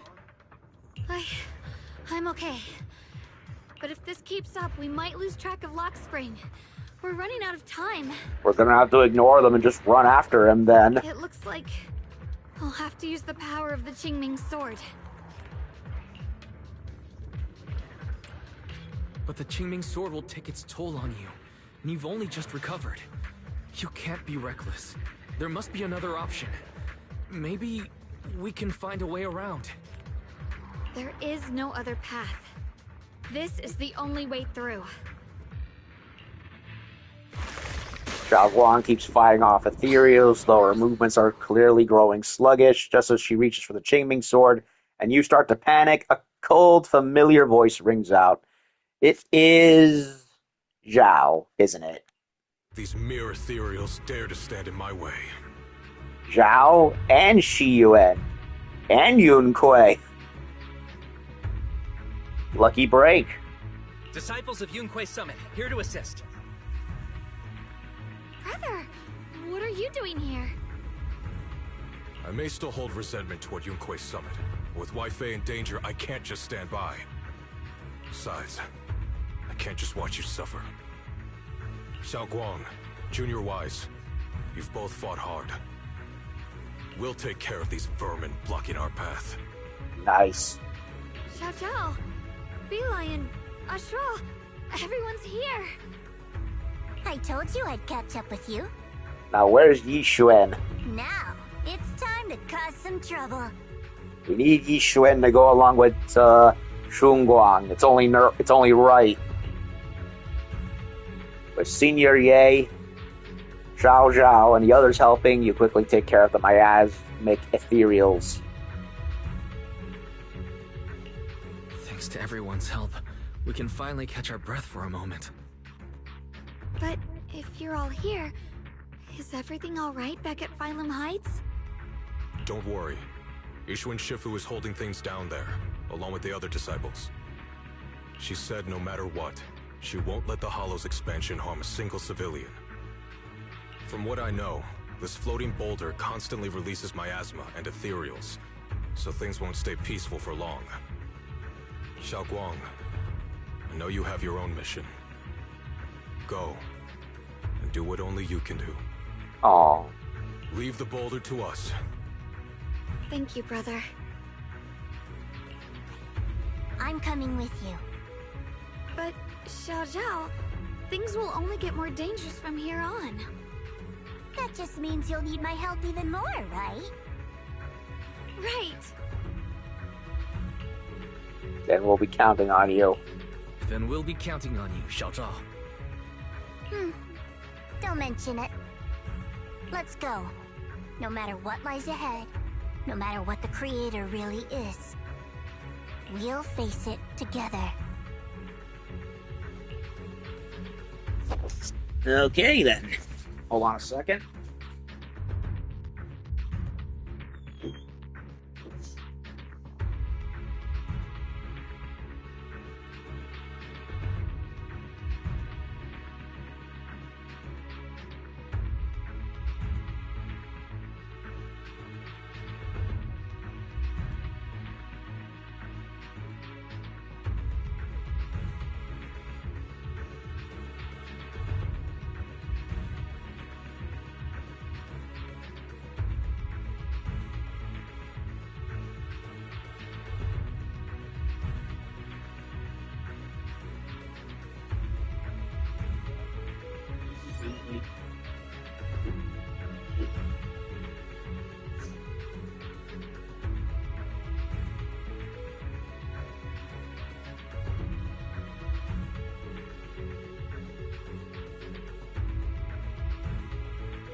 Okay, I'm back. Just had to go check on Mom since she came home.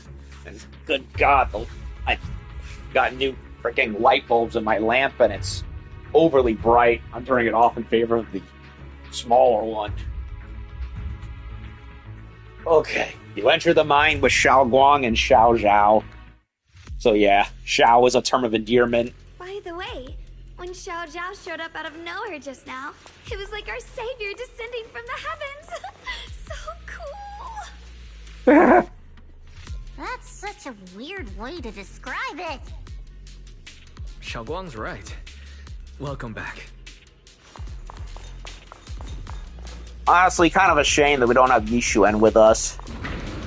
Feels wrong to not have her with us since Season 2 began with her. It should end with her. Ah, well. I never would have guessed the underground space was this massive. It's huge! Looks like the kind of place a big shot would use to make their entrance. They call it a mine. A mine!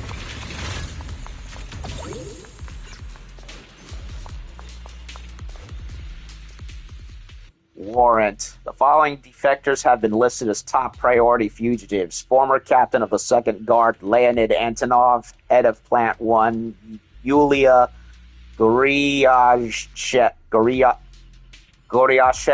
former chief technical director, redacted.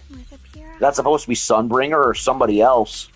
The Lord's Command has obtained substantial evidence that these individuals engaged in acts of treason that harm the collective interest, including but not limited to directing attacks on production facilities in Factory 1 and Factory 3, inciting mutiny within the Second Guard, and stealing critical research.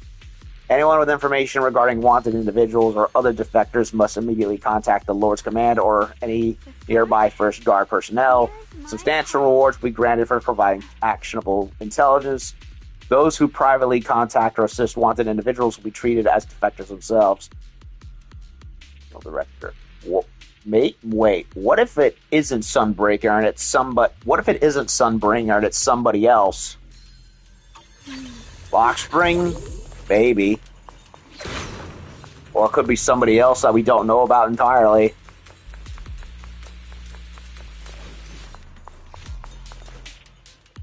After a while, you finally catch up. Still trying to resist. If you just accept their arrival with courage, everything would be so much easier. We'll stop you no matter what. That's a pity. You've been leading us here all along. That's right. This is my plan. As you all know, the Qingming sword shares the same origin as the creator. I'm guessing Foxtail too. How many other cursed creator weapons are there? So, Yeshungguang, keeper of the Qingming sword, your existence is crucial to us. The creator needs to reclaim their rightful owner. So that's why the creator's descent requires Yeshungguang. Well, why would you tell us? Aren't you afraid we might hide her away? Without her, your plan will become impossible. You wouldn't do that, even without reclaiming the power of the Qingming sword. Destroying a tiny piece like Phylum Heights would still be child's play for the creator. And your only bargaining chip is the Qingming sword keeper. The best case scenario for me would have been to arrive here with a Qingming sword keeper who had already lost their 5 senses. I was so close to success, but I never expected you'd be able to use a remnant of the creator's power to restore Shunguang's senses. So he wanted her to lose her senses the first time, but had to play along because Shiyuan had thrown a wrench into that plan. So Xiaoguang losing her senses was part of your plan too? Of course. What's easier to control than someone who's lost their 5 senses? So I carefully prepared the perfect bait to lure you in an illusion of your teacher, Carol. But don't worry, I only showed you what really happened. I didn't make any of it up. You can probably tell that she no longer supports the creator. So, us being led into that trap with the bug ethereal wasn't just a simple accident. He wanted that to happen. So, Shunguang would be forced to act. Probably tell that she also supports the creator. I didn't make any of it up. You can probably tell that she also supports the creator. Teacher is different from you guys. No way she'd side with the creator. But the Exaltists. Don't even put them and the Exaltists in the same breath. Don't you get it? The creator is far superior to the Exaltists in every way. Because he's evil, you see. The creator is supreme, and the Exaltists merely caught their fleeting attention by chance. Like I said before, as long as New Eridu remains in such chaos, new groups like the Exaltists will keep popping up. Only the new world brought by the creator can resolve all this. Someday, you'll understand. Oh boy. Be careful of those ethereals. There he goes again. Lockspring's up ahead. We need to take out these enemies and catch up. Flip the light. If the creator really awakens, he won't just destroy Phylum Heights. All of New Eridu could fall. Well, I guess in a way we're kind of saving New Eridu, huh? I see edge.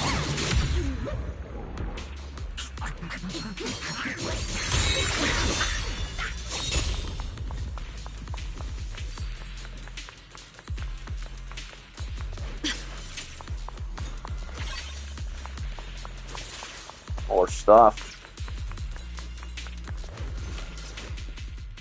Unsent letter home. Katya, today deep in the tunnels, I found another wall of lumite ore shining like a starry sky. I hid a small, brightest piece in my pocket, hoping to place it by your bedside when I get home. Congratulations, moron. You just gave your sister or whoever cancer. You don't cough from the miasma anymore, and nothing matters more than that. The work is hard, and the hours are long, but whenever I think of what Lady Sunbringer said about the children's future, it all feels worth it. Listen to your mother. When you get time off, I'll take you to that beach where you can't see the hollows. Wait a minute. So what? She had some kind of sickness and he smuggled a piece of ore out to cure her of it? So maybe I'm wrong? But no, they mentioned the porcelain lung, right? So I don't know. Fuck it.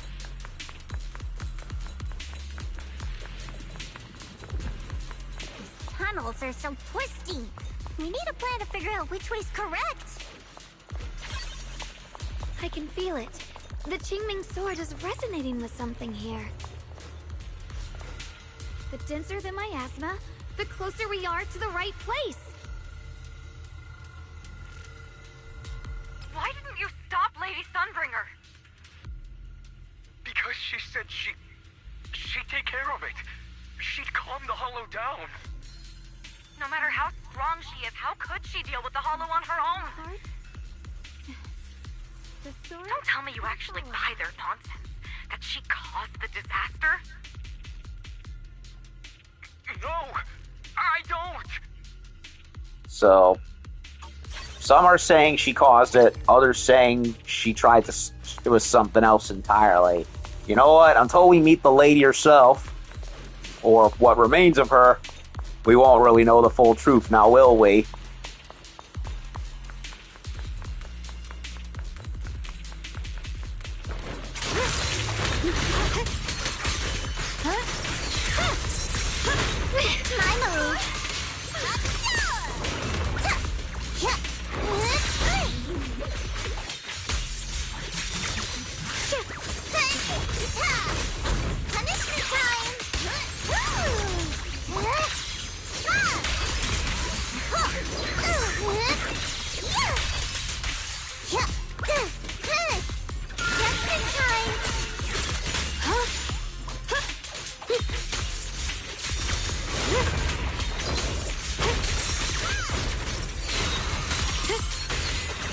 The line is drawn. Light brings the dawn. Clear.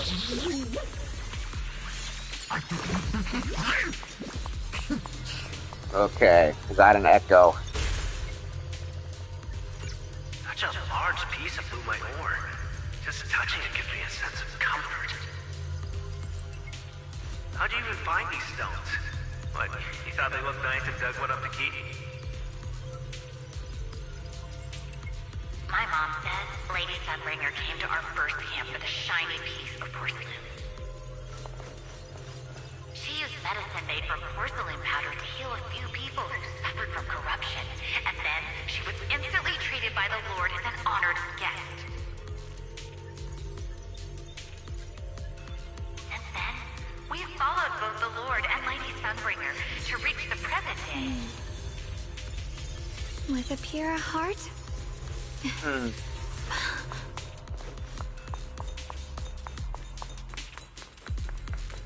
The miasma's really strong in that direction. Let's go.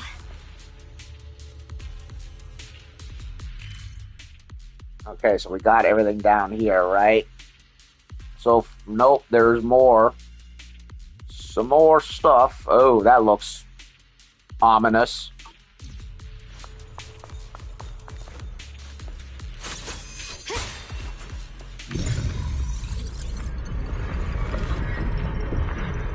The ether frequency's settled now. Let's keep going. The air's so thick with the miasma here. And the Qingming sword's reacting again. We must be close to the core of this whole area.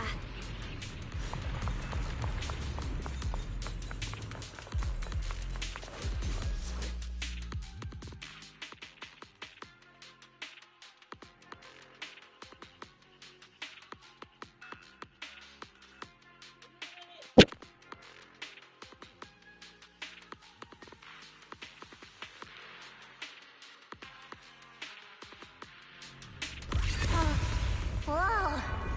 It's huge. It looks like It's absorbing the miasma's energy?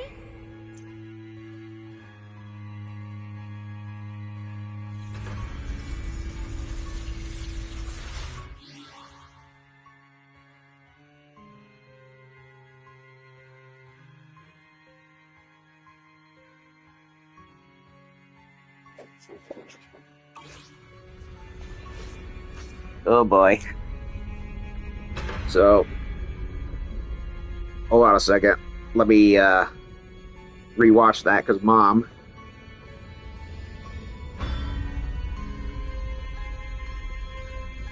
Okay, so a giant evil sphere-looking thing is responsible for. Wait a minute. What's a plant doing there? This thing. It's exactly like what I saw in the illusion before.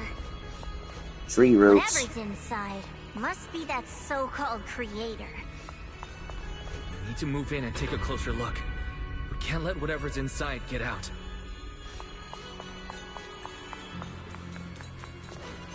Okay, so there is some plant life in here, but all the flowers are here too. Oh no. Lock Spring stands before the massive cocoon, silently watching you. I knew you'd make it here eventually. Lock Spring. They're about to awaken. This is fate's choice, and no one can stop it. Even you. You really are a stubborn one. Miss Zhao of Krampus, I know your story. Just like the two standing beside you, you've chosen the wrong side. I thought that after all the pain and resentment you've been through, you'd choose to stand with me. Unfortunately, not everyone chooses destruction. I don't understand, Lock Spring. You once said Junior and I were, in a way, both victims, and that we should hate this world. You were angry for our sake, weren't you? That's the Lock Spring I know. Gentle and kind. If it even was him to begin with. But why? Why do you want to awaken the Creator in the first place? Haven't you realized yet? Every struggle, every battle you fight is just the same tragic chaos repeating itself. Humanity can't reach the light on its own.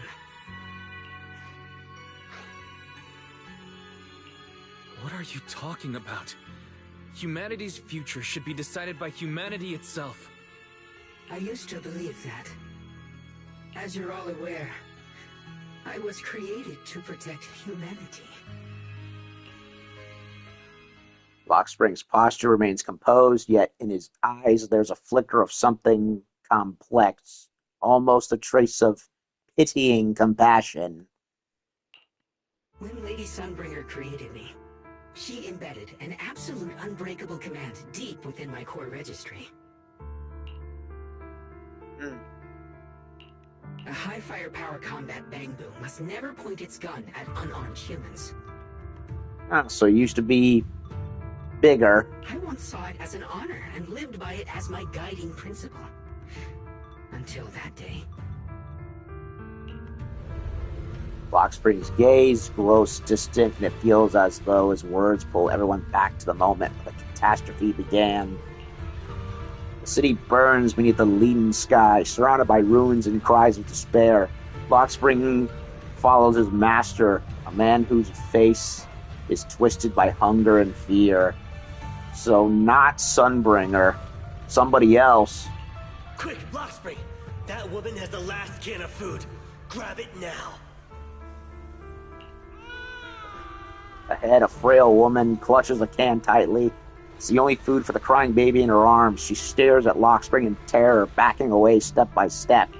Command conflict detected. Target identified as unarmed human. The attack command cannot be executed. What the hell do you mean? You useless. This is an emergency. If you don't grab it, I'll be the one who starves. Do you understand? I order you to attack her. Core directive. Cannot comply. Wow, big man, making the robot do it. Just then, an old woman with a cane stumbles through the ruins, offering the only piece of bread she has to the woman holding the baby. Please, let the little one eat first. Man's eyes redden at the sight. He abandons the woman, shoves the old lady aside, snatches the bread from her hands. She falls to the ground with a cry of pain. Out of desperation, he stuffs the bread into his mouth, then points to the fallen elder and gives an even cooler order. Lockspring, I'm ordering you one last time. Kill her! Remove this liability! No, please. I'm begging you. In that moment, I lock onto the old woman's pleading eyes. But inside me, data starts to collide and spiral into chaos. My directives state that I am to serve my master. But my core directive tells me I must never point my weapon at an unarmed human. I was created to protect humanity, yet my master is ordering me to harm another human. So to protect one human, must I hurt another? Seeing me still motionless, my master cursed furiously, kicked me hard, then stepped forward to finish the old woman himself. I could hear my body crying out in anguish, but there was no pain. Slowly, I turned my head toward my master. So this is humanity. This is what I was meant to protect. Then I finally break my core directive and execute the attack command. But not against the old woman. He killed his old master. Not at her, but at him. The man who was my master. Lockspring continues to watch in silence. His expression is calm, but his voice carries an unmistakable chill. From that day on, I finally understood. Humans are creatures ruled by emotion and desire. Chaotic and short-sighted. Unfortunately. Your kindness is fragile and easily shattered. Your morals are worthless when weighed against self-interest. Handing the future over to you would only invite endless conflict and destruction. You are incapable of governing yourselves. Yeah. The original Deus Ex pondered a similar question. The whole Helios AI question, where it was like, yeah, I exist to, guide you, quote unquote, because y'all are too stupid to do it yourselves. That's why you need a higher being. One that is all-knowing, all-powerful, and guided by absolute reason. But is it morally right? That is the question. They will chart your path, govern your desires, and bring an end to all your suffering.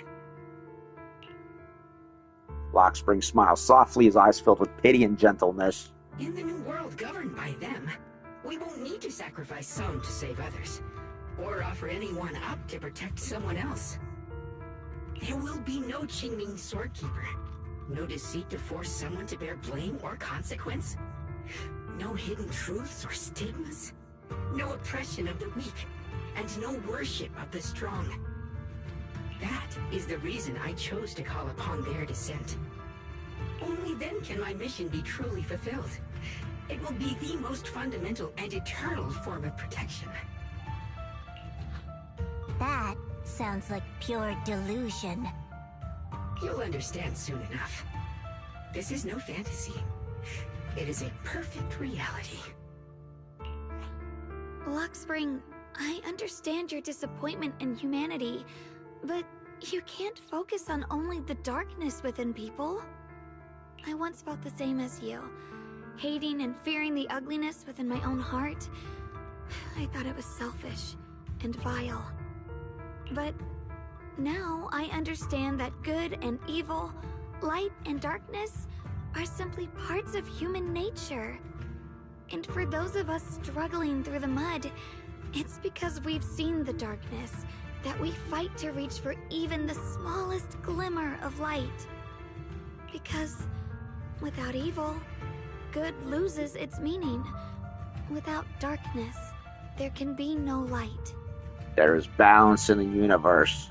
Such childish reasoning. You're just making excuses for your own chaos. Ironically, chaos is the natural order, when you think about it. Happiness doesn't need to come from suffering. The Creator will grant you true, everlasting joy.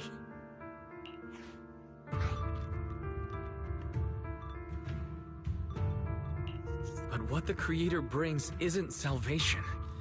It's destruction. Even if that perfect world you described were real, I still wouldn't call it better. When the world is nothing but absolute preordained silence, the only thing left is nothingness itself. That's because you still don't know what good truly is. You're just afraid of the unknown. I'm not sure what could be called better, or what salvation truly means. But I know this, Lockspring.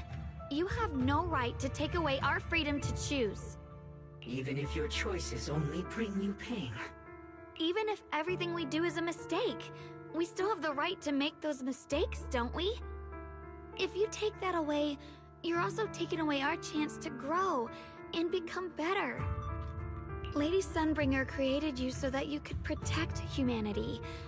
Is this really what she wanted to see? Lady Sunbringer created me because she wanted humanity to have the strength to protect itself and survive amid the cruel disasters.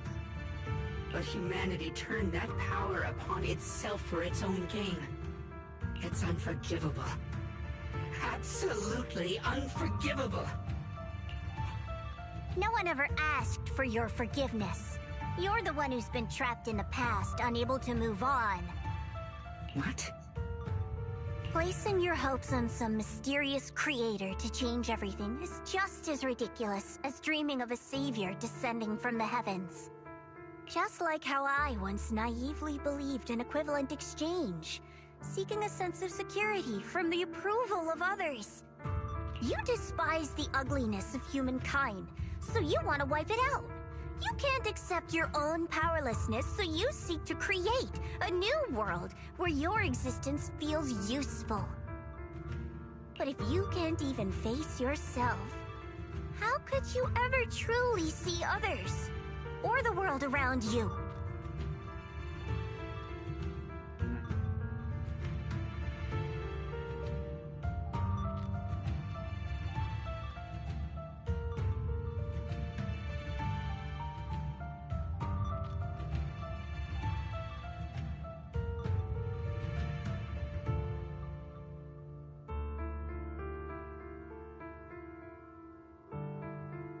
You just don't understand.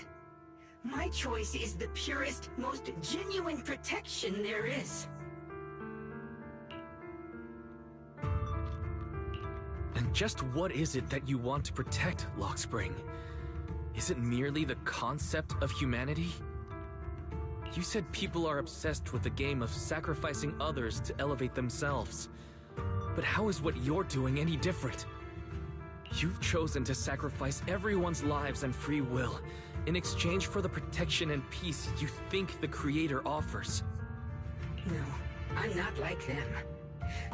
I'm not doing this for myself. I'm doing it for you. For us, right? Lockspring, I believe that one day, humanity will, by its own strength, reach the beautiful world you've been hoping for. Perhaps before that day arrives, we'll have to go through countless painful struggles and endure a long darkness, but that day will surely come. For the sake of that inevitable tomorrow, we must accept the existence of evil and use our own strength to create good, again and again. We must come together, not destroy one another. We must create, not erase.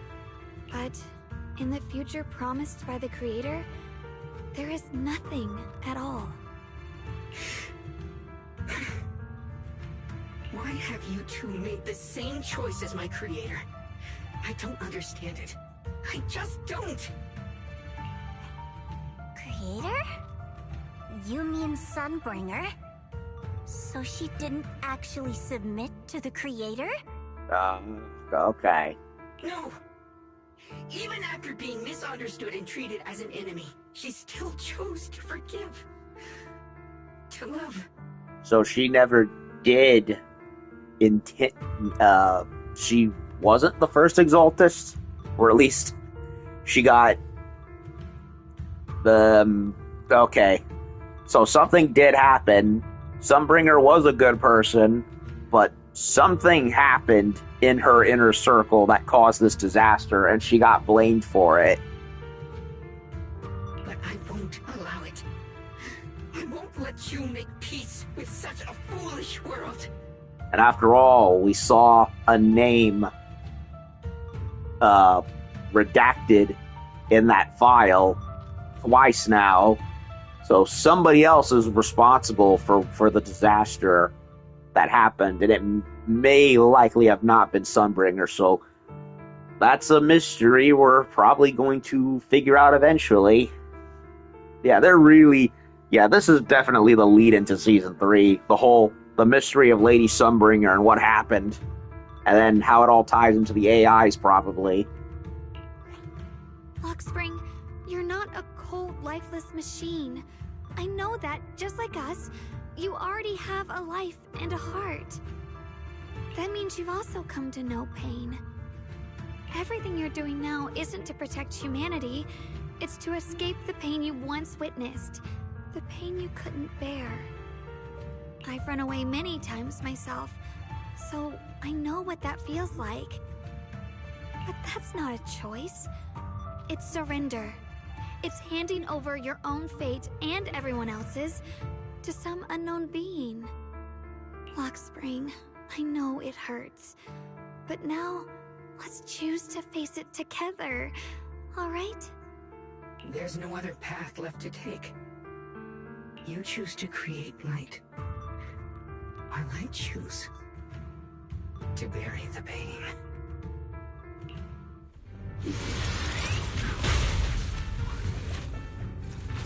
He's got a robot. He couldn't cope with his... There has to be another way. This is the best way, and the only way. See that giant cocoon there? They've been drawing in the miasmic energy from the entire Limbian Hollow. It won't be long before they hatch. And when that happens, everything will be proven.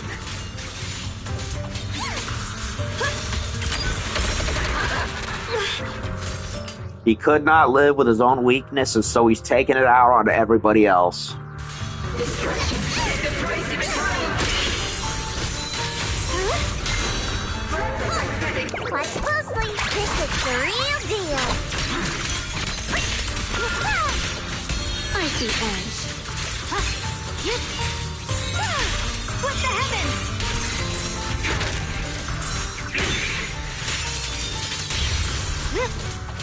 A measure of steel slices the world through.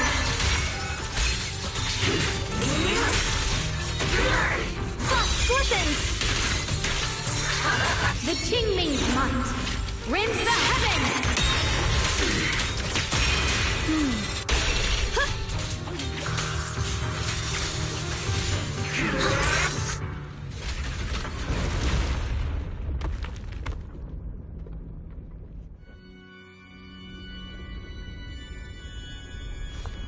So, is he dead? No, he's not dead. He's still moving. So we likely knocked him out. Creepy organ music. Lockspring. Don't feel sorry for it. It was just stalling for time. We've got more important things to do. I know. We need to stop the Creator's cocoon from drawing in any more miasmic energy before it's too late.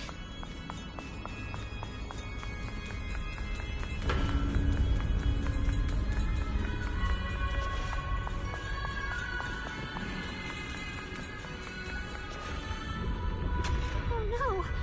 It's too late! Careful!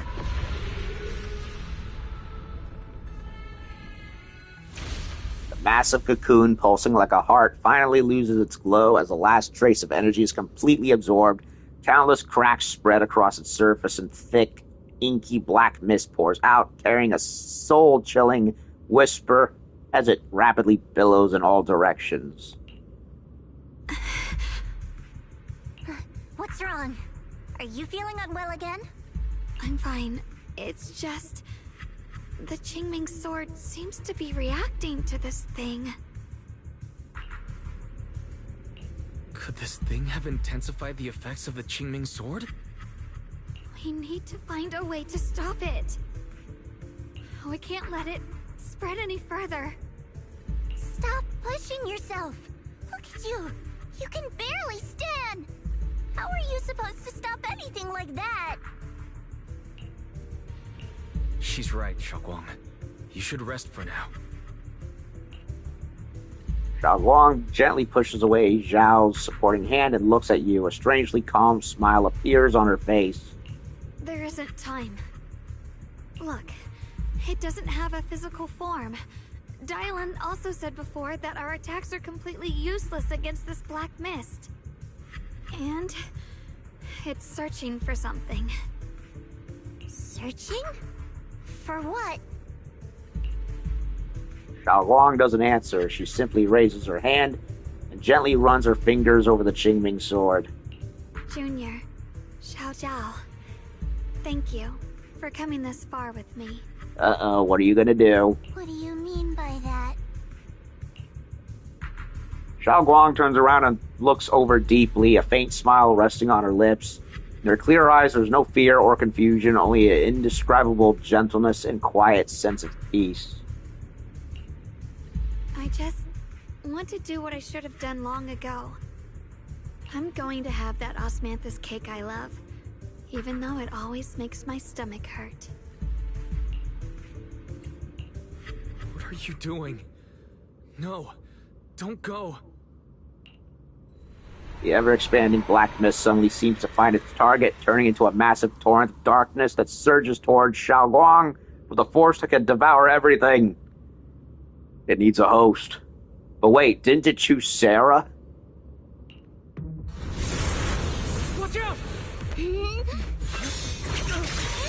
Xiaoguang! Why? No! This is the fate I chose. It's mine.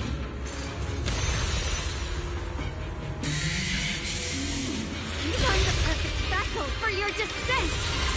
And let this body be your prison! If you do this, you'll also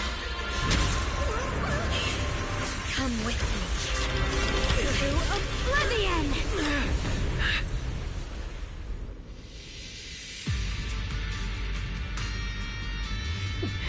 Stop, Xiaoguang! If you do this, you'll go down with them! I'm sorry, Junior. I'll have to break our promise. But this is the only way. The Creator's power comes from the same source as this sword. That's why I know better than anyone how strong and untouchable they truly are. We can't beat this invisible force head-on. I have to become their vessel first, and then destroy myself to stop them. That's the only way we might have a chance to win! The cost is your life! What kind of a win is that? Xiao Zhao, Junior, go. I don't want to see anyone else get hurt because of me anymore. Use the eyes. The eyes, wise. We're not leaving you behind. Xiaoguang, don't give up. There has to be another option.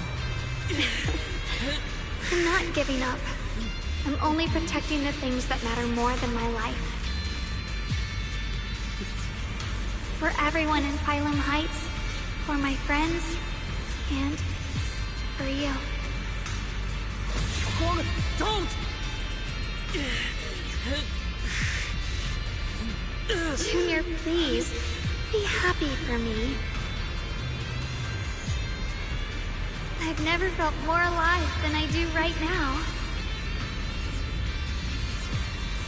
Meeting you has changed my life for the better.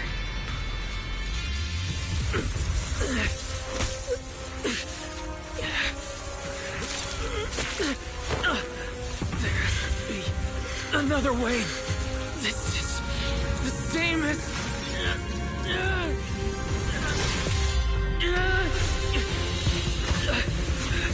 There's still time. I will bring you home.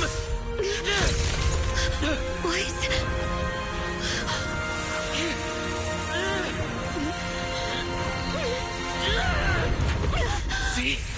I caught you.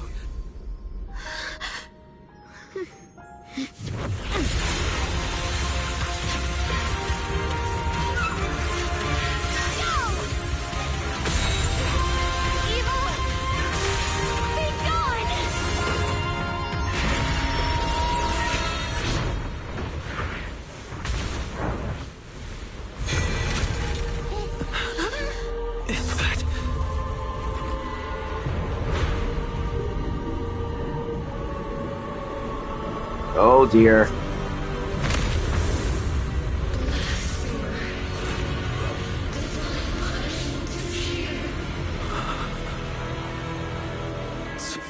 Sarah? That thing. It has Sarah's face. Looks like her wish to merge with the Creator really did come true. Thank you, Junior. Sorry, I was being too reckless.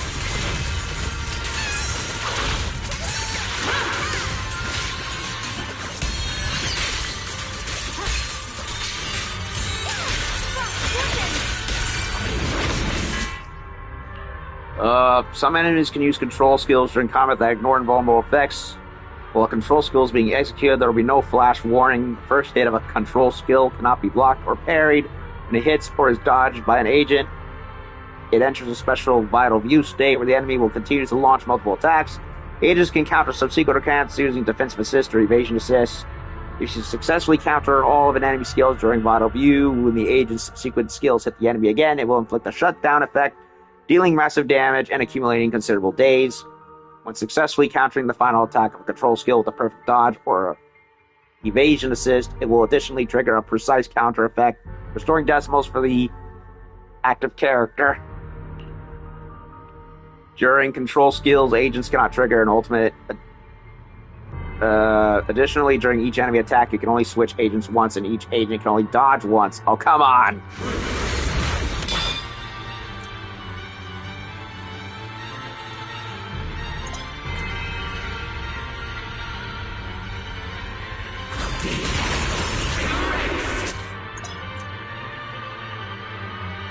Press to...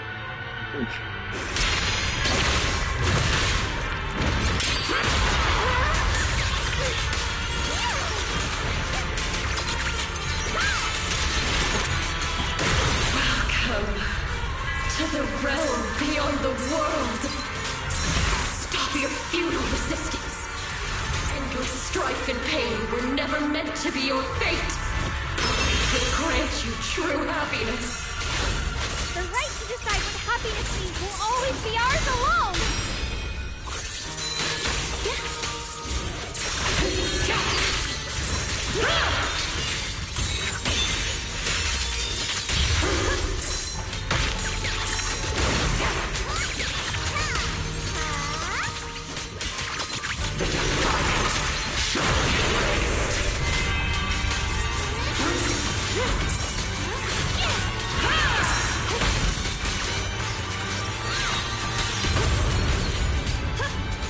The measure of steel slices the world through! We did it?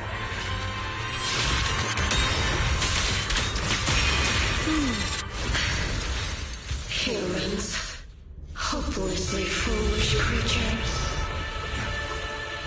The miasma. It's being absorbed.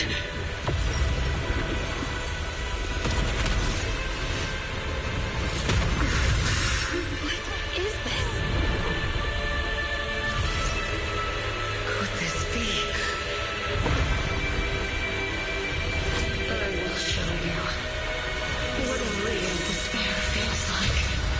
Uh-oh.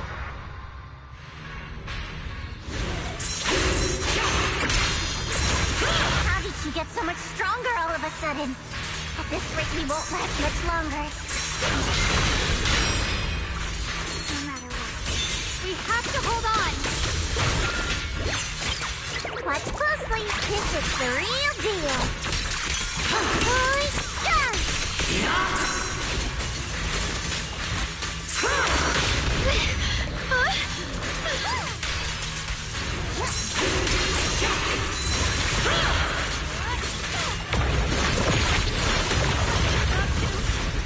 Everyone, be careful!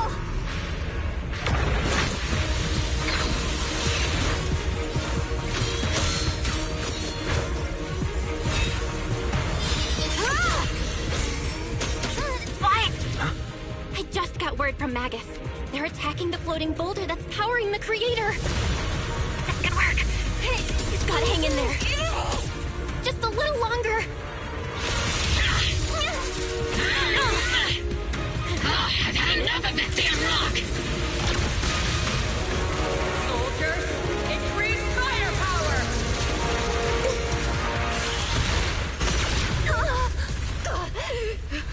Perfect! Attacking the boulder worked!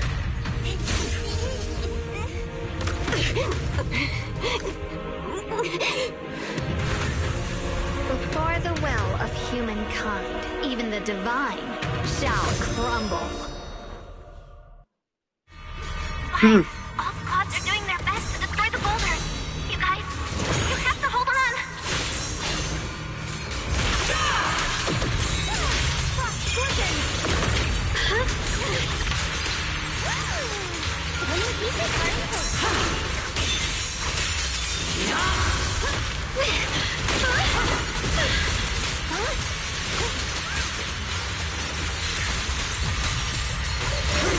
We did it! Bouchard Squad has destroyed their boulder. You're welcome. We'll be waiting for your good news next. Thank you, everyone.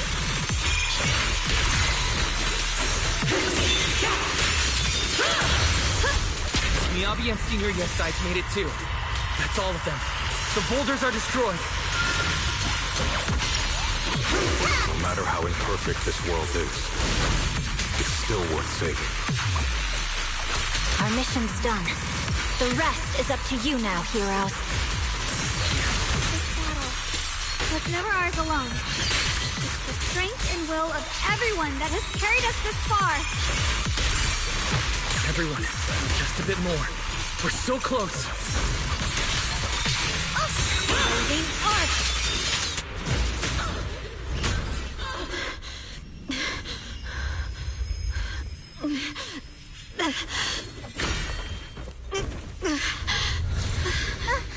Are you okay?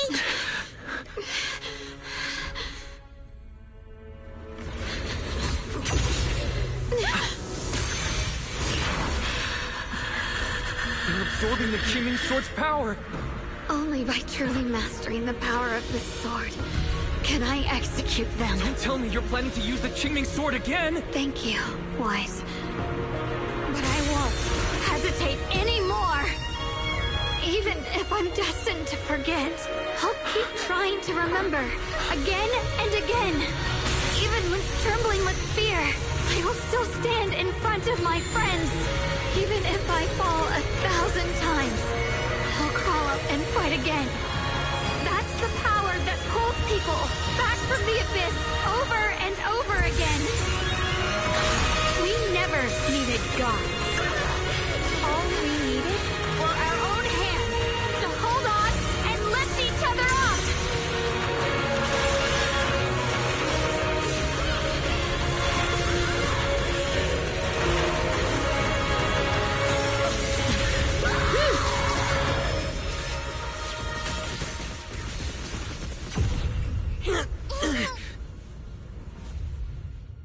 Fools. One day, you'll all...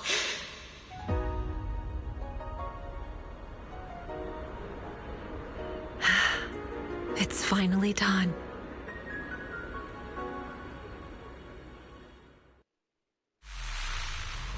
As the final trace of the creator fades into the air, everything falls silent. The eerie black mist finally dissipates, leaving behind a scarred wasteland and those who survived. Maybe it's just your imagination, but even though you're still deep underground, it feels as if a ray of sunlight has pierced through the rock above, bringing a long-lost warmth that almost brings tears to your eyes. So did we kill the creator? Where did it even come from? And also, did Sarah end up going to put too? Xiao Zhao lets out a long sigh and plops down on the ground, showing for the first time a tired smile, her guard lowered.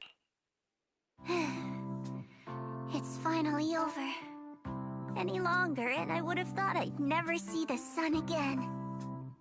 Well done, Xiao Zhao. And you too, Junior. So, she's alright, right? You too, Xiaoguang. How are you feeling? The Qingming Sword's reaction just now had me worried. It felt like, in that final moment, when I used the Qingming Sword to put an end to that thing, it was as if something changed between me and the sword. Changed? I used to believe the Qingming Sword had chosen me on its own, and that I held no power over it. Xiao Guang lifts her head, her eyes shining with a brightness and confidence never seen before. So what? Did she master the sword fully? And as a result of finding synchronicity with it, she's not feeling the negative effects anymore? But just now, I realized I chose it, just as it chose me. So she reached a harmonious symbiosis with it? I can feel the Qingming Sword's power moving through me. It's not as aggressive as it felt before. Now it feels gentle, peaceful. She mastered it. So now she's not feeling the effects that were sapping away at her.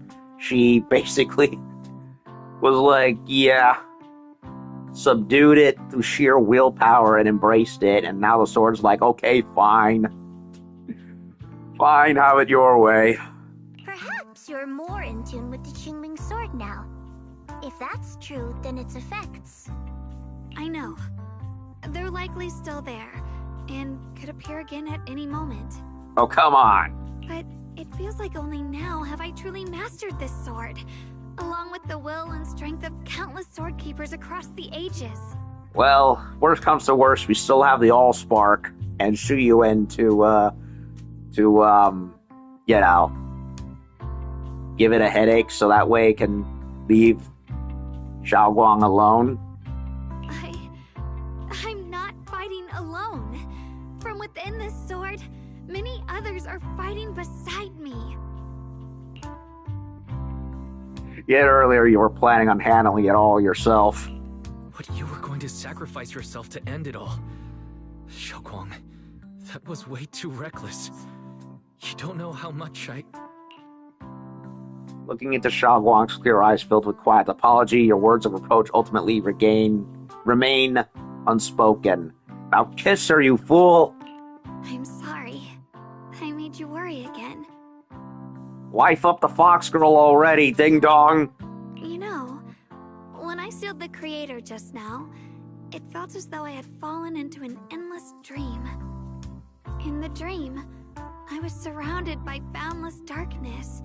No matter how far I ran, I couldn't escape or see an end to it. At that moment, I thought, maybe I'll never find my way home again. I knew it was my decision, and that for everyone's sake, it had to be done. But I was still terrified, shaking uncontrollably. Then, at some point, a faint light appeared before me. And from the other side of that light, I heard your voice. I saw you stride into the light, slicing through the boundless dark, and extend your hand toward me. Don't forget I'm a proxy. I'll lead you back home. Don't forget, I'm a proxy. No matter what happens, I'll lead you back home. You and Xiaoguang exchange a knowing smile. Just then you receive a transmission from Belle. Hey, Wise. How are things on your end? We just got word that the other squads have all completed their missions. The Hollow has stabilized and returned to its original size. Yeah, can we actually kill the thing next time? Mission accomplished. Everything's fine. We'll go over the details later. Looks like everyone's done a great job. In that case, we should probably pack up and head back too. Right! We've got to get ready for the victory feast. And have some sweet, sweet osmanthus cakes. Yes. Wait. Look over there. Something's coming out of the ground. Is that miasma? Oh, come on. It doesn't seem very dense. Maybe it's just residual energy from the creator? Wait, is there someone inside it? Junior? What's wrong? You've gone pale all of a sudden. You look like you've seen a ghost. Wait, Proxy, where are you going? You don't have time to respond to Xiaoguang and Xiao Zhao's questions. Your heart feels as if it's being squeezed by an invisible hand. Almost instinctively, you can't help but run towards that patch of miasma. For there stands the phantom of your missing teacher, Carol Arna. Oh boy.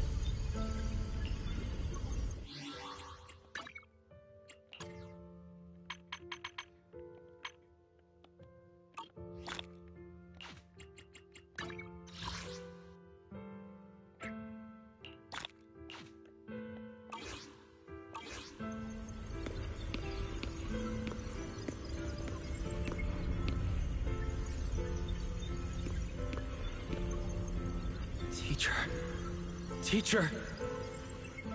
Huh? So that priest appeared at... I see. You... It's all broken up. What is she saying? When is this memory from? She doesn't sound like she's talking to herself. Look, that mass of miasma in front of her. It almost looks like two figures. Xiaozhao's right. She's talking to someone. Beginning of everything.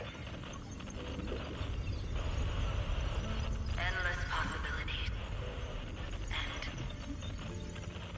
An end that could devour everything. Oh, she's having a Doctor Strange moment. You're wrong. If those children, I have no regrets. What comes will become a terrible catastrophe. Lives. Loss of countless lives. I wonder how I'll be remembered in Eridu's history. As someone who brought a lunatic with blood-stained hands. Wait, what does that mean? What is she saying? No, it can't be. It can't be what I'm thinking. The blurry figure of your teacher flickers before you, and in an instant, a flood of memories crashes into your mind. Wise and Bell. Are these teacher's memories? I can feel it. Yes, this is what she was seeing back then. These are the two people she was talking to. Wait a minute. Wise and Bell?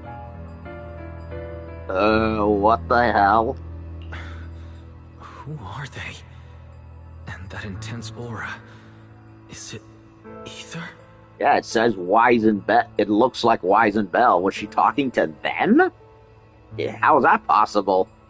And why do they look... Oh, come on. Don't tell me there's some kind of amnesia thing going on. My head and eyes... they hurt. Junior, are you alright? I'm more confused more than anything. Thank goodness, you finally come to. The mayor's gonna need to answer a couple of questions next time he calls me.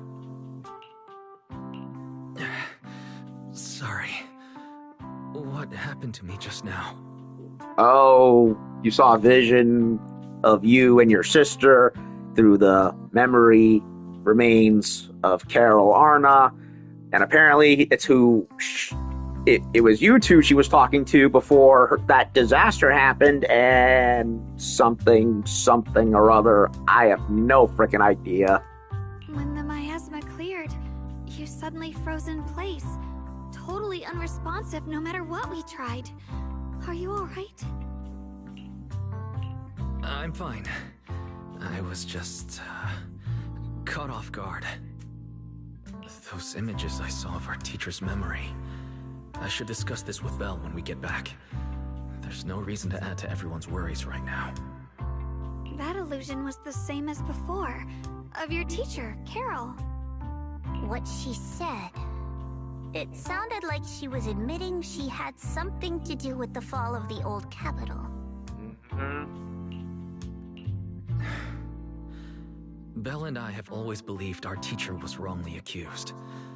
The Carol we knew would never take innocent lives.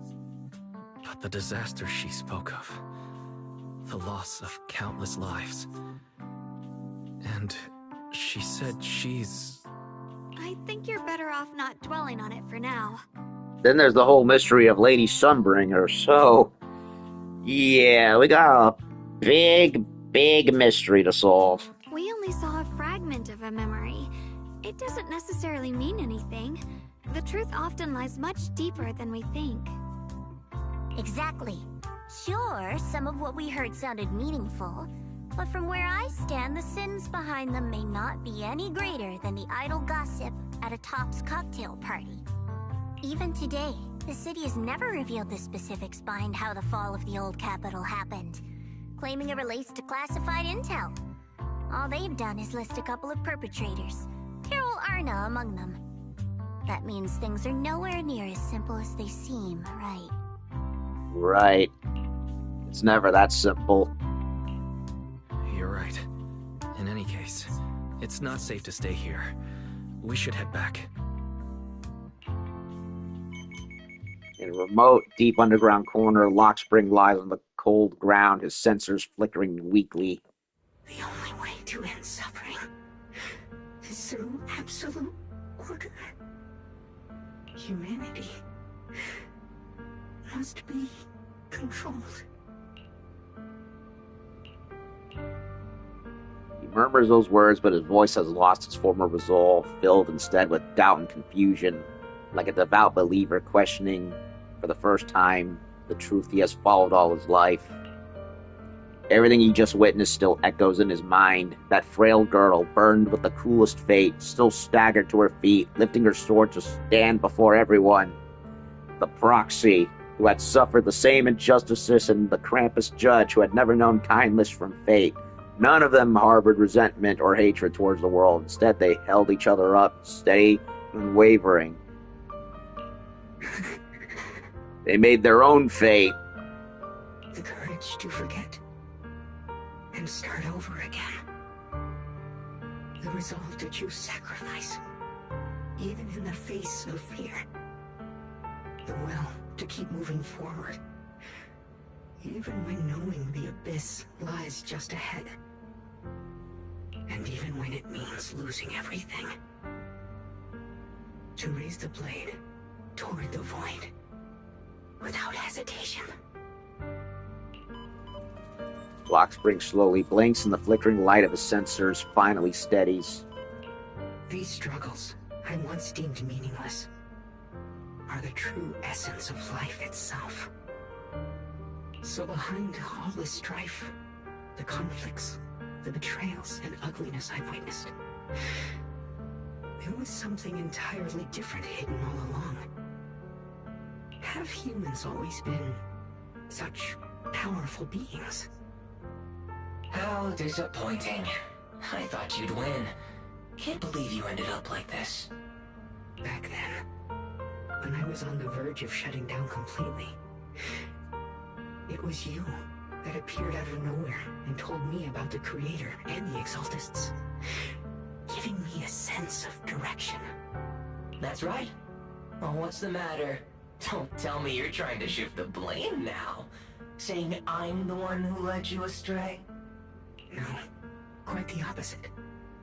I want to thank you. If it weren't for you, I might never have gone through all of this. Never found the answer in the end. What are you even talking about? Has your logic core completely fried? Forget it. Nothing can stop that plan from moving forward anyway. But before that, I might as well have a little fun. That plan, huh? So, we're definitely heading into the whole Sunbringer and AI plot that was hinted at the very beginning. Ignoring the taunts, Lockspring gazes calmly into the darkness before him, and yet it feels as though his eyes pierce through it all, seeing something far beyond, something vast and distant. Perhaps one day, humanity's courage will fade away. But not today. Not now. Lady Sunbringer, perhaps you were right. Utopia that drifts above New Eridu. May you bring forth what is truly... How boring. You're useless now. Guess it's about time for me to find some amusement elsewhere. New Eridu. Rejoice in the return of yokai. Yokai. Uh-oh. Japanese term for spirit beings. You know, ghosts, monsters, that sort of stuff. He's one of the AIs, right? Sounds like one with a very, very negative connotation. Lockspring's sensors flicker a few more times before going completely dark. All sound fades away, leaving the surroundings in absolute silence. He simply sits there quietly, like a statue that has fulfilled its purpose. So, Lockspring he's shut down. No one bothered to look for him. Because that's kind of sad, to be honest.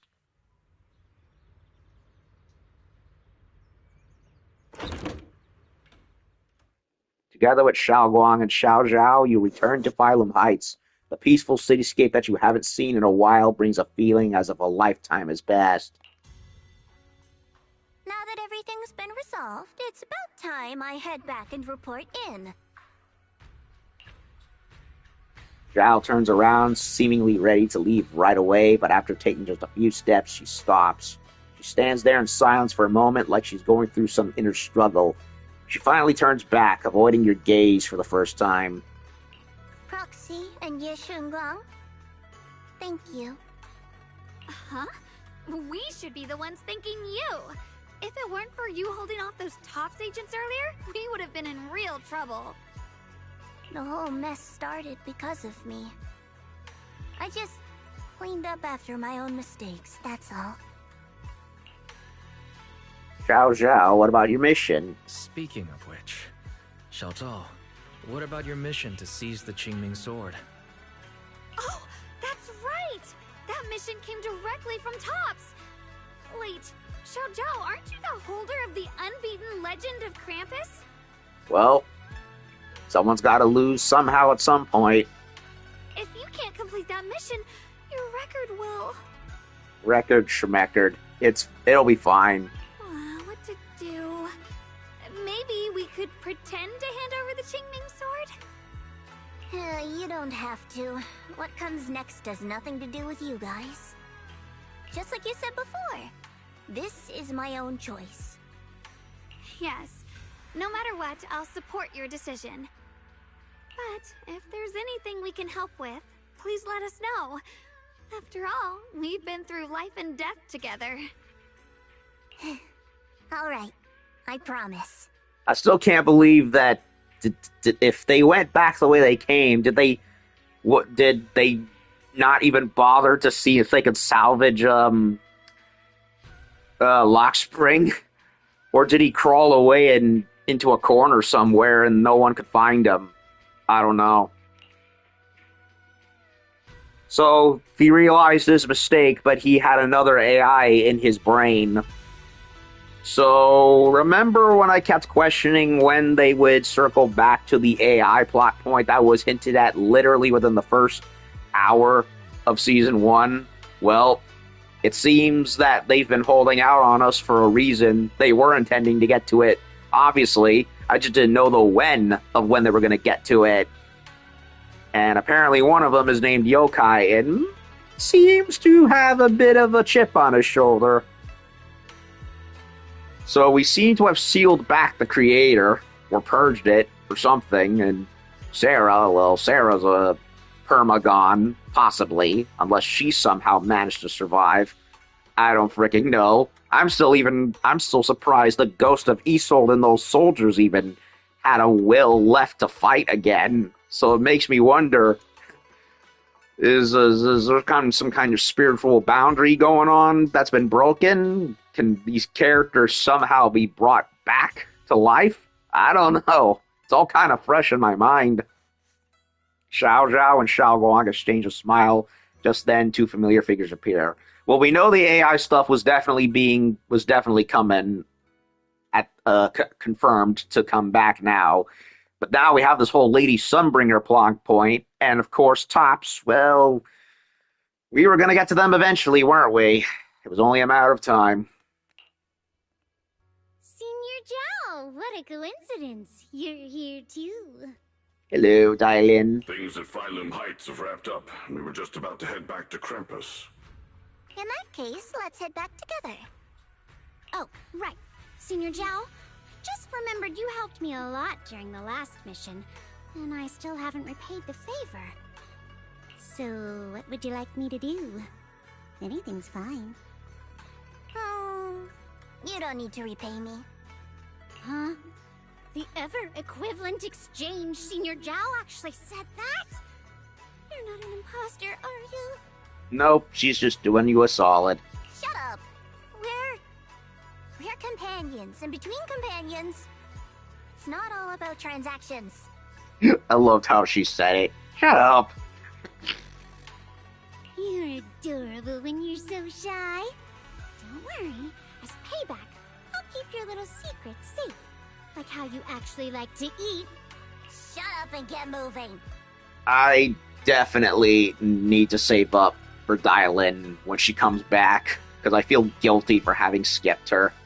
I didn't think I had enough tapes, and, well, I definitely didn't have enough tapes, especially with how short of a time span her and Banyue had.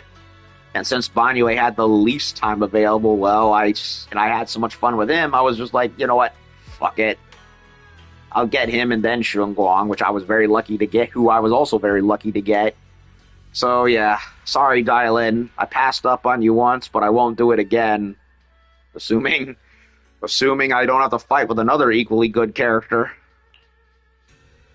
Xiao Zhao drags the chatty Dylan and a resigned Banyue away with her. Watching them go, you and Shaguang can help but laugh.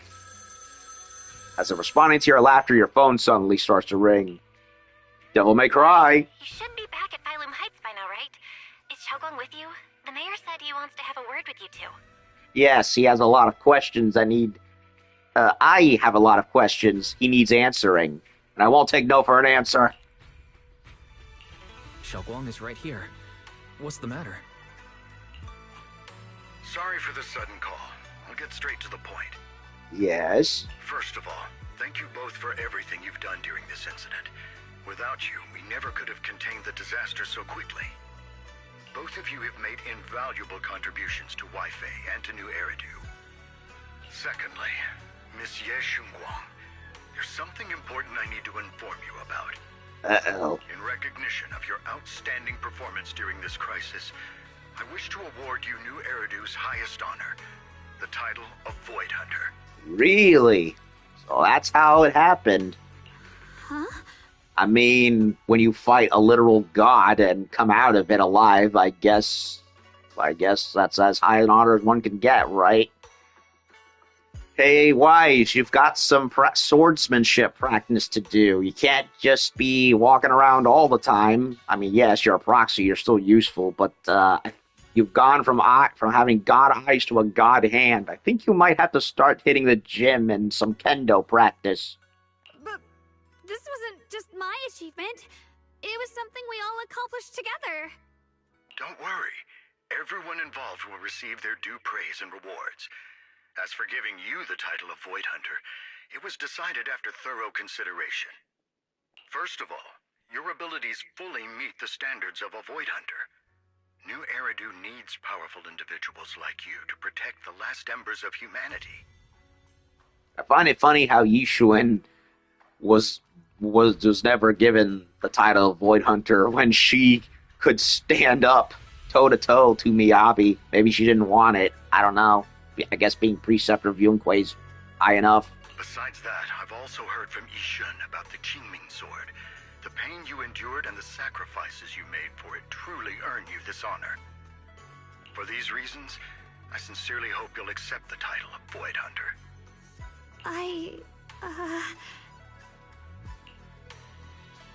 Xiaoguang instinctively turns her gaze towards you, her eyes almost pleading for help.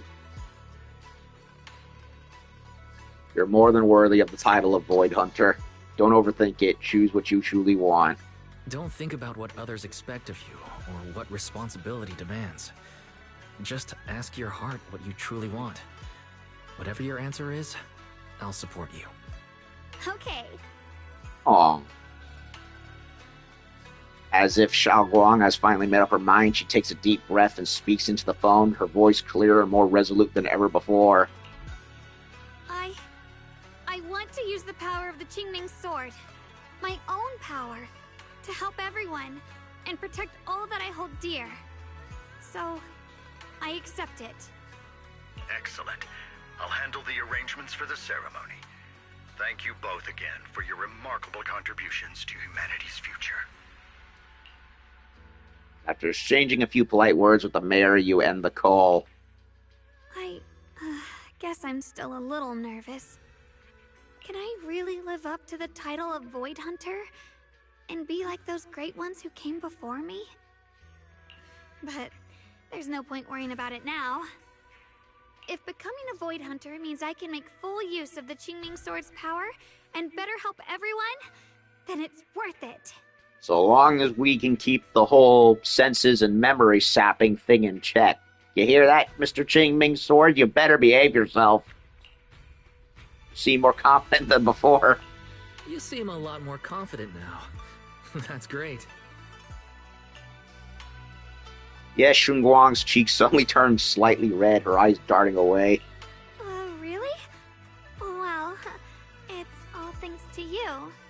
You've always been there to encourage me.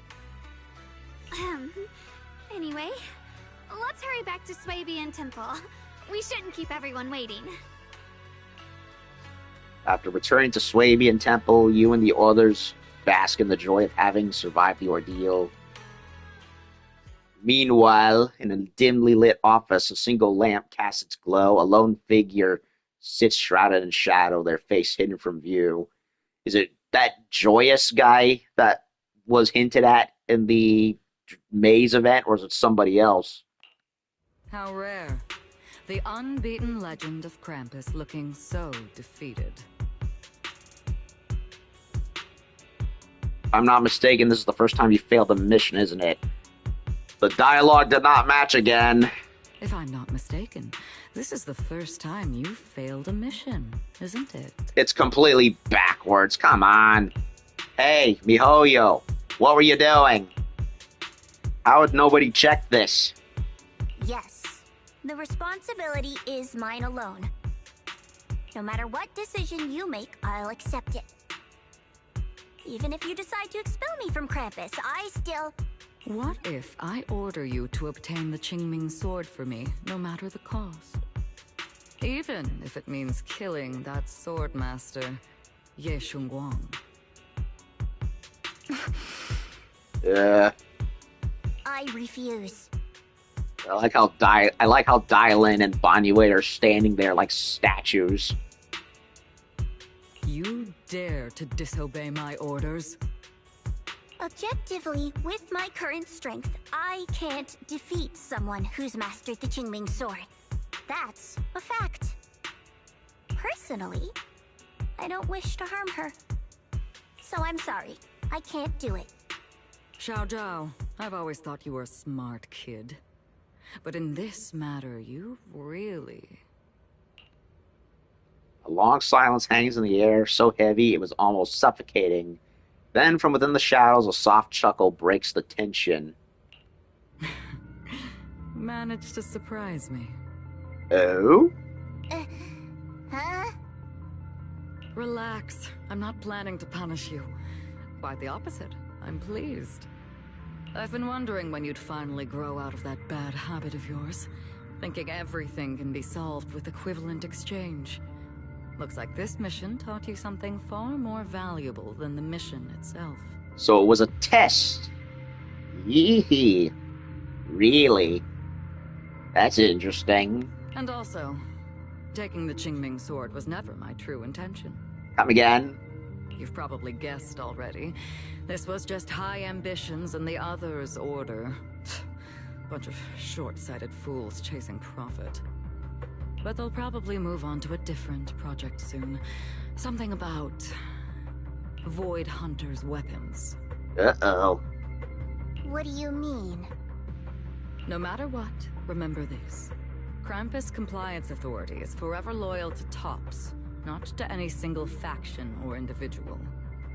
As for the rest, let's wait and see.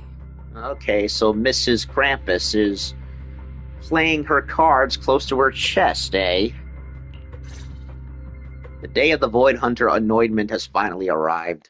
The mayor! The mayor is here! Mr. Mayor, please, could you share a few words with us? White hair? Wait a minute. Ladies and gentlemen, today we stand here to commemorate a victory that determined the very survival of New Eridu. So that's what he looks like. But why does he remind me of Wise?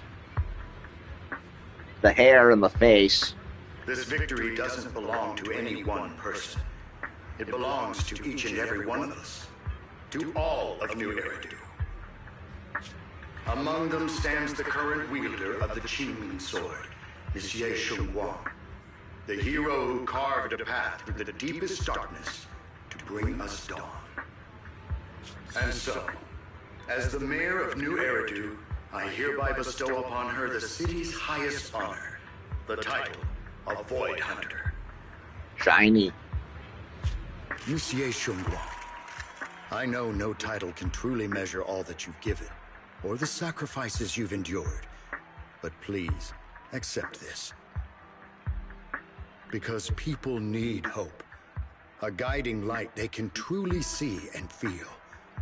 They need to witness a hero standing unyielding in the darkness. Why am I reminded of Chairman Prescott from Gears of War? He talks very similar to him. Thank you. Perhaps, Monsieur Shunguang, you'd like to say a few words?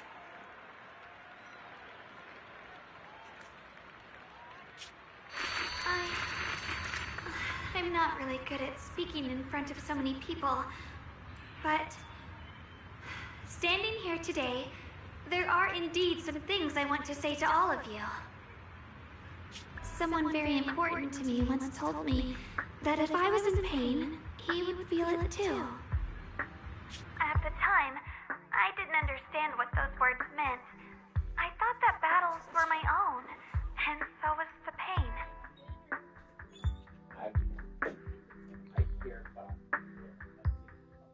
you guys can start.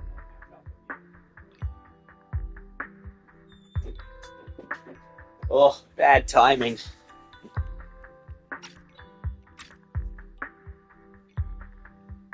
Not really good at speaking in front of so many people, but staying here today, there are some things I want to say to all of you. Someone very important to me once told me that if I was in pain, he would feel it too. At the time, I didn't understand what those words meant. I thought that battles were my own, and so was the pain. But now, I finally get it.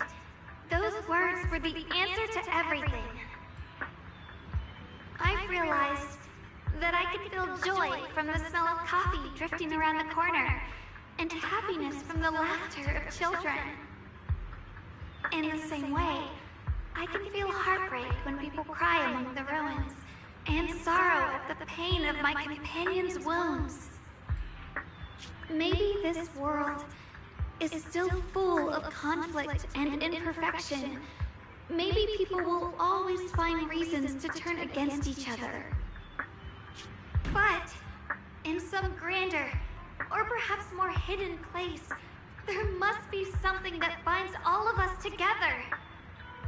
That's why, whenever crisis strikes, someone always steps forward.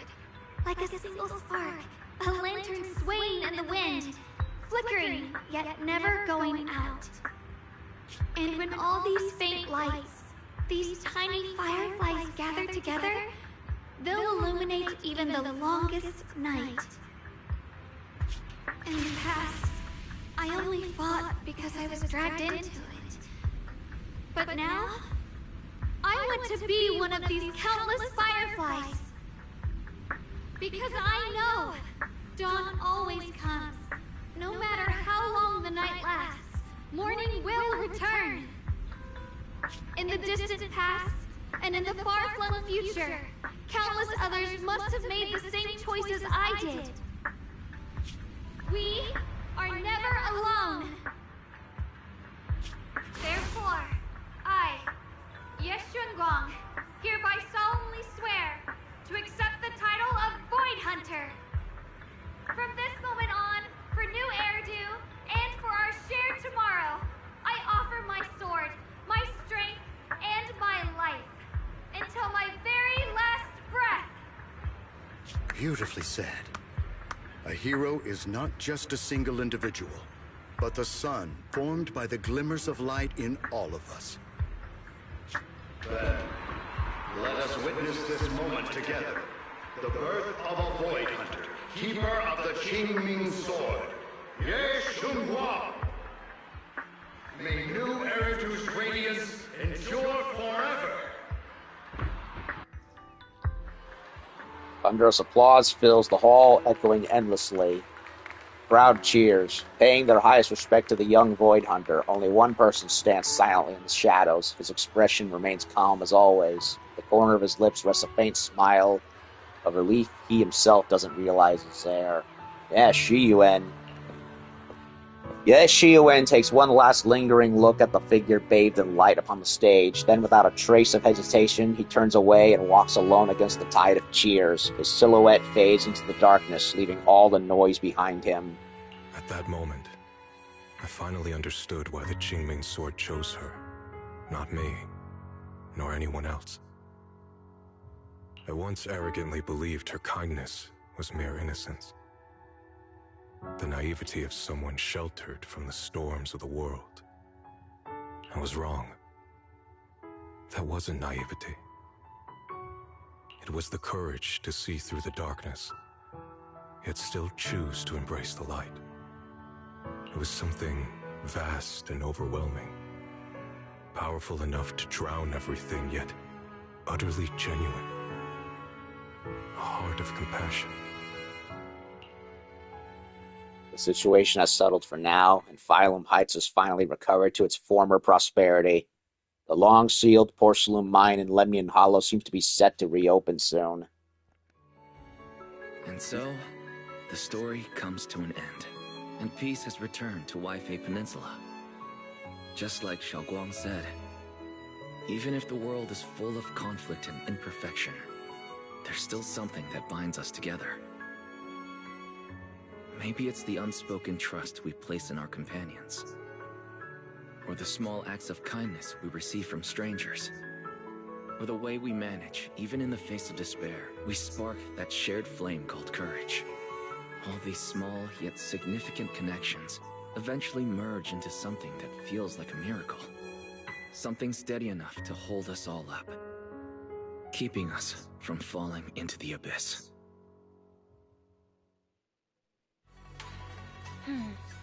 Hey, Wise, you made it. Xiao Guang's about to head out on her first Void Hunter mission, and Yunhui Summit is gathering at Swabian Temple to see her off. Void Hunter Qingming Arbiter Ye Shunguang. Now that's a hella cool name. Qingming Arbiter. Kind of rolls off the tongue. In a good way, of course. What's with the one in the middle, Qingming Arbiter? Oh, it's like a special title that the mayor personally gives to each Void Hunter to show respect for their contributions and all that. So what's Miyabi's then? The Blizzard Fox or something? I don't know. Qingming Arbiter probably refers to how Xiao Guang mastered the Qingming sword. Taming that blade is no small feat after all. Oh right, Miss Miyabi also has her own title. If I remember correctly, it's Void Hunter Ishin Muga Oshimi Miyabi. Okay, that'll do. Sounds super cool, too. When are you gonna get yourself a title like that? Me? Well, I'll need to get buffed up and learn some kendo first. Just kidding. Getting late. Let's hurry up and meet with Xiao Guang and the others at Swabian. You arrive at Swabian Temple's main hall with Belle. Oh boy.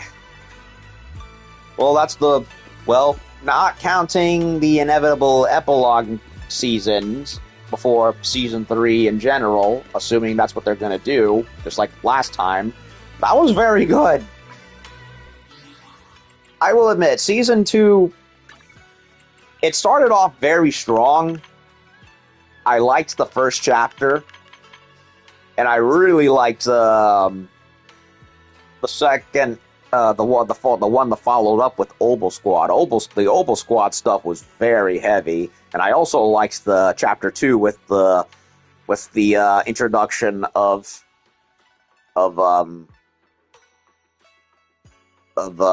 Spook Shack. So 1, 2, and 3, very good. I liked it a lot.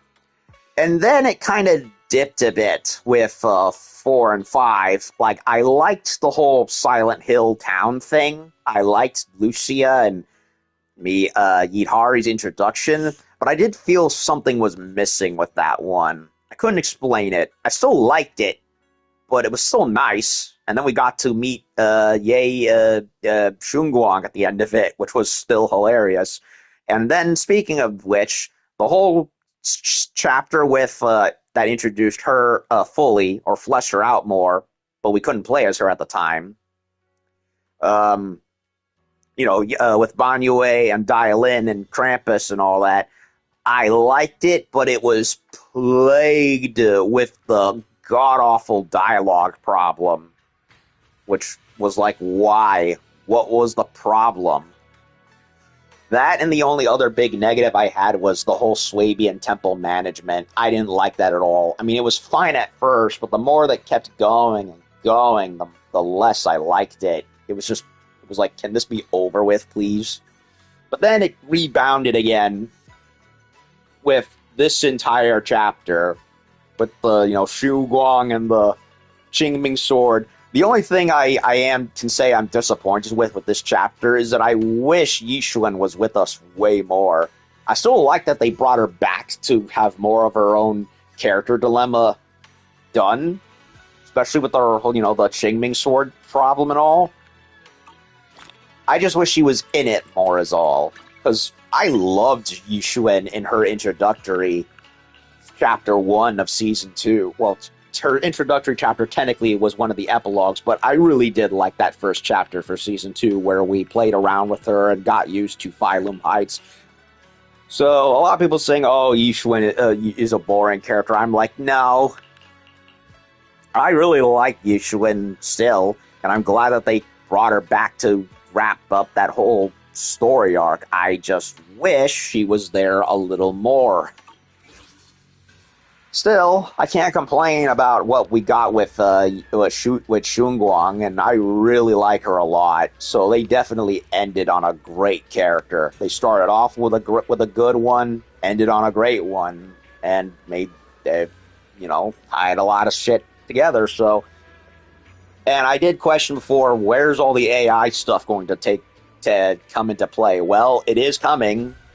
My question to that got answered, and hopefully answers to other lingering plot threads will also come back around too. Xiaoguang, make sure you take care of yourself out there, okay? Remember to eat on time, and don't go acting recklessly like you used to. I've packed some elixirs and snacks for your journey. They're definitely not as good as your osmanthus cakes, though. Thank you, everyone. I'll take good care of myself. You'd better. Don't push yourself too hard. We'll all be worried about you. Don't worry, I'll keep my promise. After all, we're in this together. Hearing those words, Zhao's face turns adorably shy once again. Meanwhile, Yixuan steps forward and gently straightens the corner of Xiaoguang's clothes. Aww. Xiaoguang, as your mentor, I'm proud of you. But as Yixuan, I only hope that, no matter what, you'll stay safe. I will, Shifu. After everyone says their goodbyes to Xiaoguang, they slowly begin to leave. In the end, only Xiaoguang, Ye Shiyuan, and you remain. At last, Xiaoguang turns to look at her brother, who has stayed silent the whole time. I suppose it's time for me to go too. Brother? I'm leaving this place. I'm going somewhere far from here, to find a way to put an end to the Qingming Sword's negative effects. Brother, It's not just for you. It's also time I began my own journey. I heard that Void Hunter Hoshimi Miyabi's blade, Tailless, shares similar traits with the Qingming Sword. I doubt that's a coincidence. No, it is not. There may be secrets hidden within these weapons. Secrets far beyond what we understand. Well, they are building up to that plot point, too.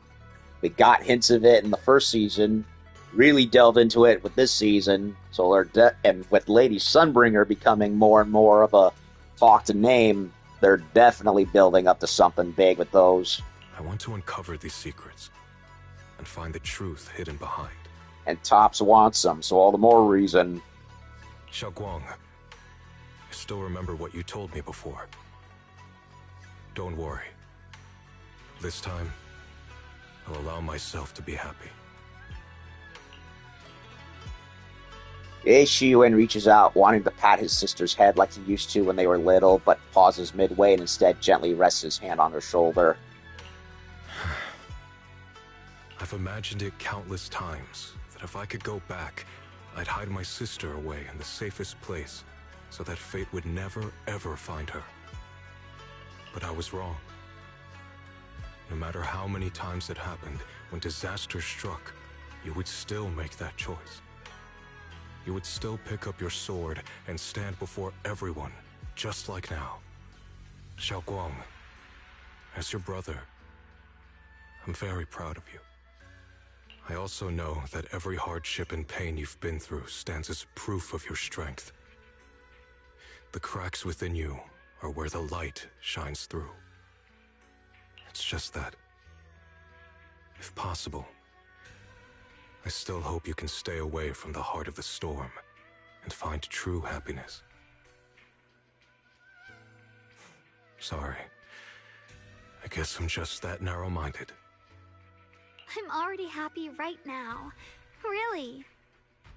I'm glad then. Also, I'm not sure if you have heard Mr. Liu's so-called ancient prophecy. He once said that one day, a Baiza would rise in Yunquay Summit. When disaster struck, the Baiza would wield the Qingming Sword to cut through the endless night and awaken the dawn. And besides this Baiza, a special catalyst would appear. A presence capable of changing the entire course of the future with a single thought. After everything that's happened, I can't help but think, perhaps this Baiza and the catalyst the prophecy spoke of are the two of you. Xiaoguang and Junior Wise. Huh? Me?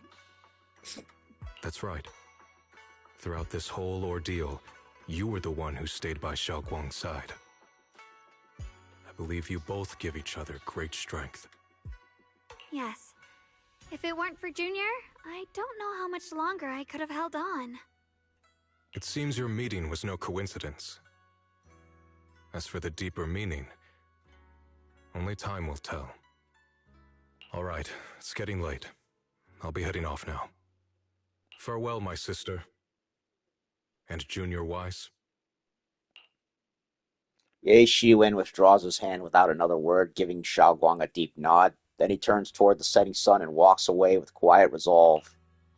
Junior, don't mind what my brother said about Baitza and the catalyst. It's just a prophecy. Probably something Mr. Liu made up to spook us. I don't know. You might have been right about this one. I think it's pretty nice. It means we're connected by fate. Perhaps a destined encounter. Huh? Really? So it's fate? Perhaps. Maybe just this once. Junior, there's something else I want to tell you. The other me, once believed that love was a curse, a trap, something damp and cold, something that would destroy me. Love will save you, not condemn you. To quote a wise Jedi Master. Perhaps I used to think that way because the old me was always filled with guilt and fear. When your heart is a swamp, even the warmest sunlight turns cold and twisted. But actually, it's not like that.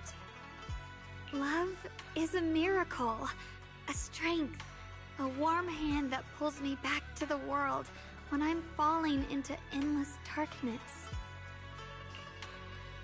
Xiao Guang takes a deep breath, then uncharacteristically spreads her arms wide as if to embrace everything before her. I really, truly love this world. I love the feeling of the morning breeze against my face, the warmth of the afternoon sun on an open book's page, the smell of freshly baked bread from the corner bakery, and the sound of children's carefree laughter. The good, the bad, the light, the dark. Everything is so precious, so special. But what about me? And that's exactly why I'll do everything I can to protect them, no matter the cost. Now I finally understand.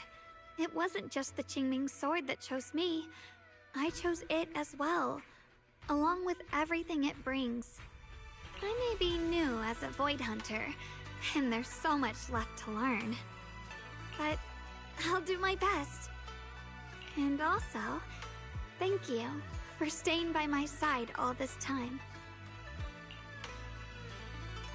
You're welcome. Actually, there's something. You're welcome.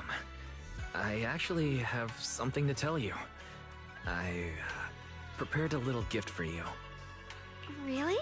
What is it? You take Xiao Guang to her room. Oh. Are these all photos we took? Oh yeah. You've organized them all. It's a waterfall. That's right. It's a photo wall for you.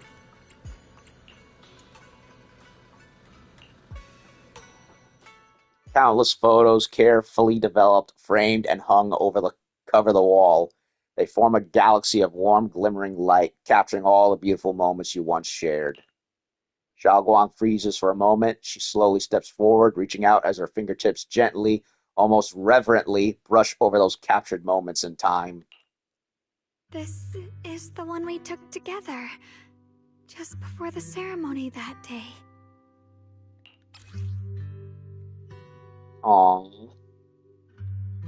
Precious, yet hastily taken group photo before the Void Hunter appointment ceremony. In the photo, Xiao Guang is smiling gently. Everyone at Yunkwei Summit looks happy, and even Ye Shiyuen's lips seem to curve into a slight smile. In the background, the mayor is busy preparing for the upcoming ceremony. No one knows if there will be tougher challenges ahead, or more heartbreaking farewells in the days to come. But at least in this moment, everyone stands together. The sunlight is perfect. The breeze is gentle. Without a doubt, this is an immortal memory worth protecting with one's life.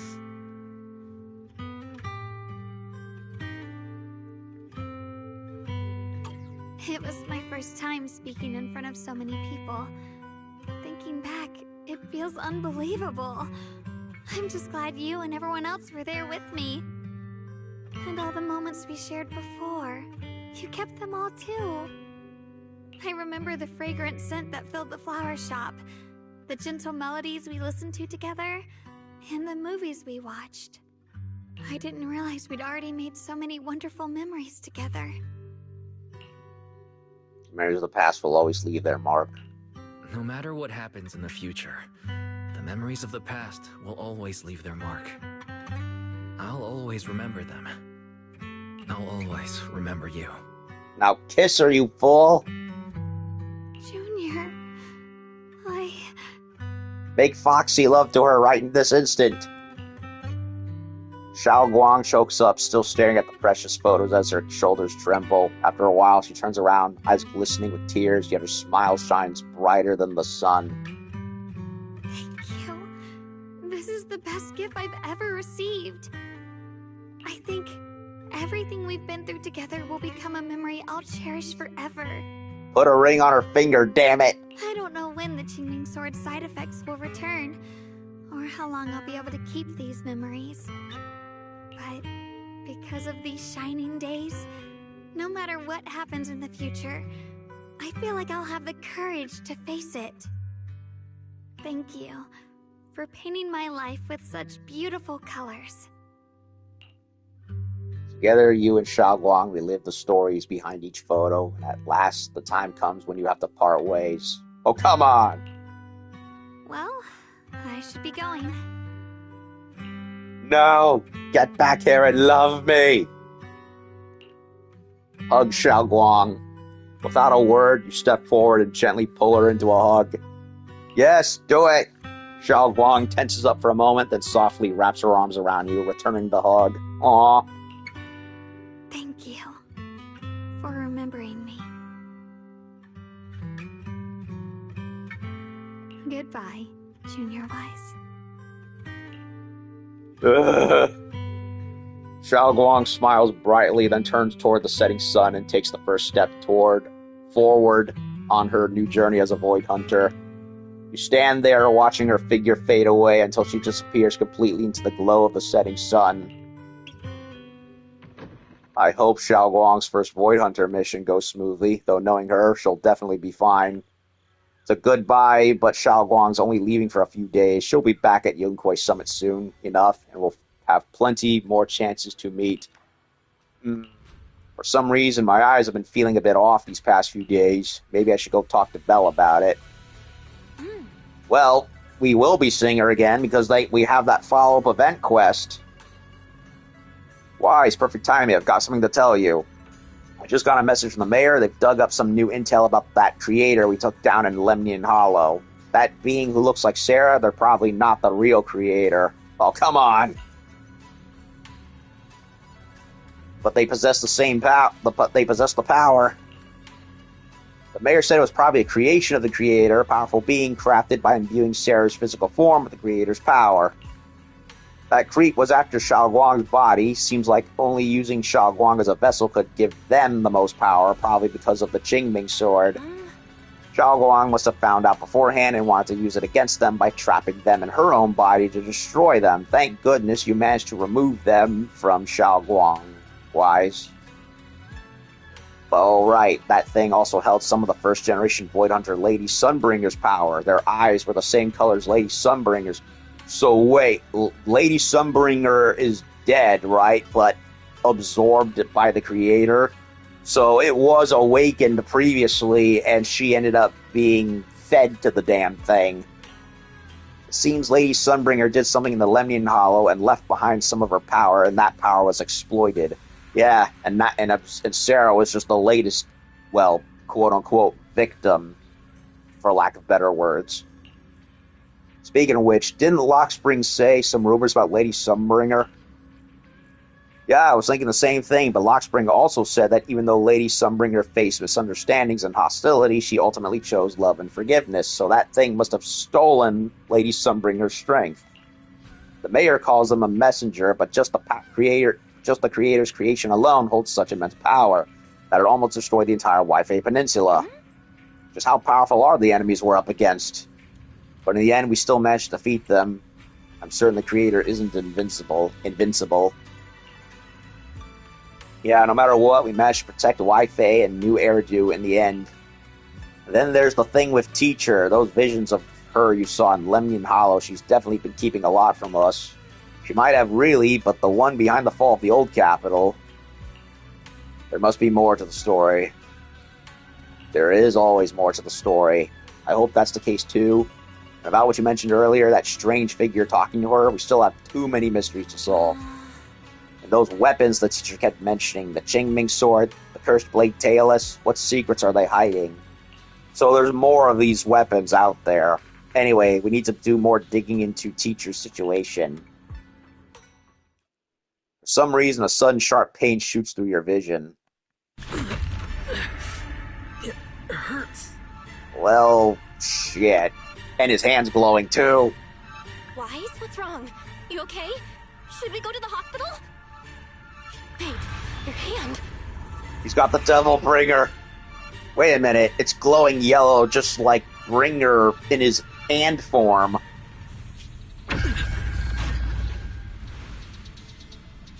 What was that just now? The Eye of Sauron? It's back to normal? Wise, ever since you saw the creator that day, you've been acting kinda off. We should probably get you checked out sometime. I'm not sure if they'll be able to find anything, but still. Don't worry.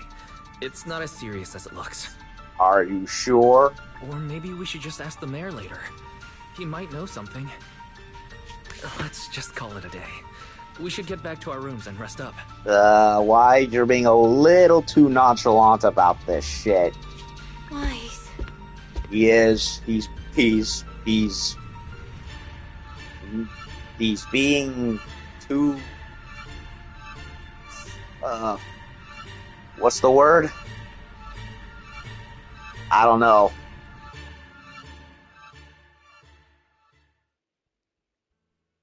Meanwhile, in the mayor's office... My old friend, can you see it? This city has survived once again. Oh god, the game is still going. But I know that thing was their creation. The messenger. I thought they wouldn't do it again. Like a tumor that can never be removed. Cut one out, and another grows. How ridiculous. So this problem with the Exaltus and their god has been ongoing. Well, figures. They were involved in the Hollow Zero disaster, and there's still plenty of stuff relating to that we haven't fully figured out, like what happened to Mr. Bellabog. It's obvious they're probing. Fumbling and frantic, yet driven. To find out the true extent of their own power. Still, it's not all bad. The Qingming Sword's keeper from Yunque Summit has been granted the title of Void Hunter. This is good. Very good. My old friend, I know you wouldn't approve of what I'm doing, but this is the only path we have left.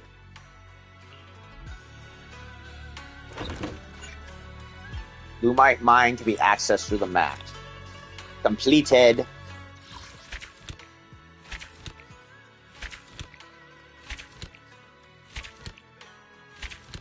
That was a very, very long chapter, man. Oh, man.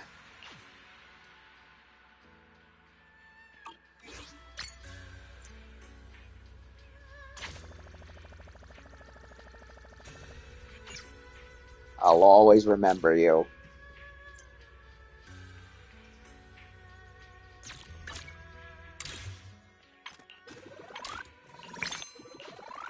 And we will keep making memories together.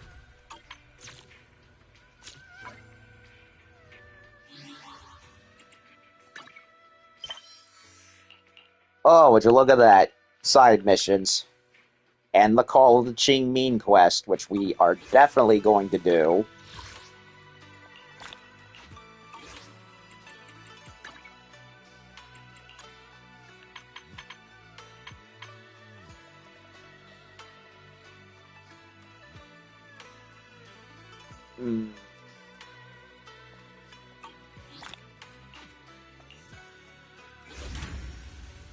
Sword Seeker Chronicles.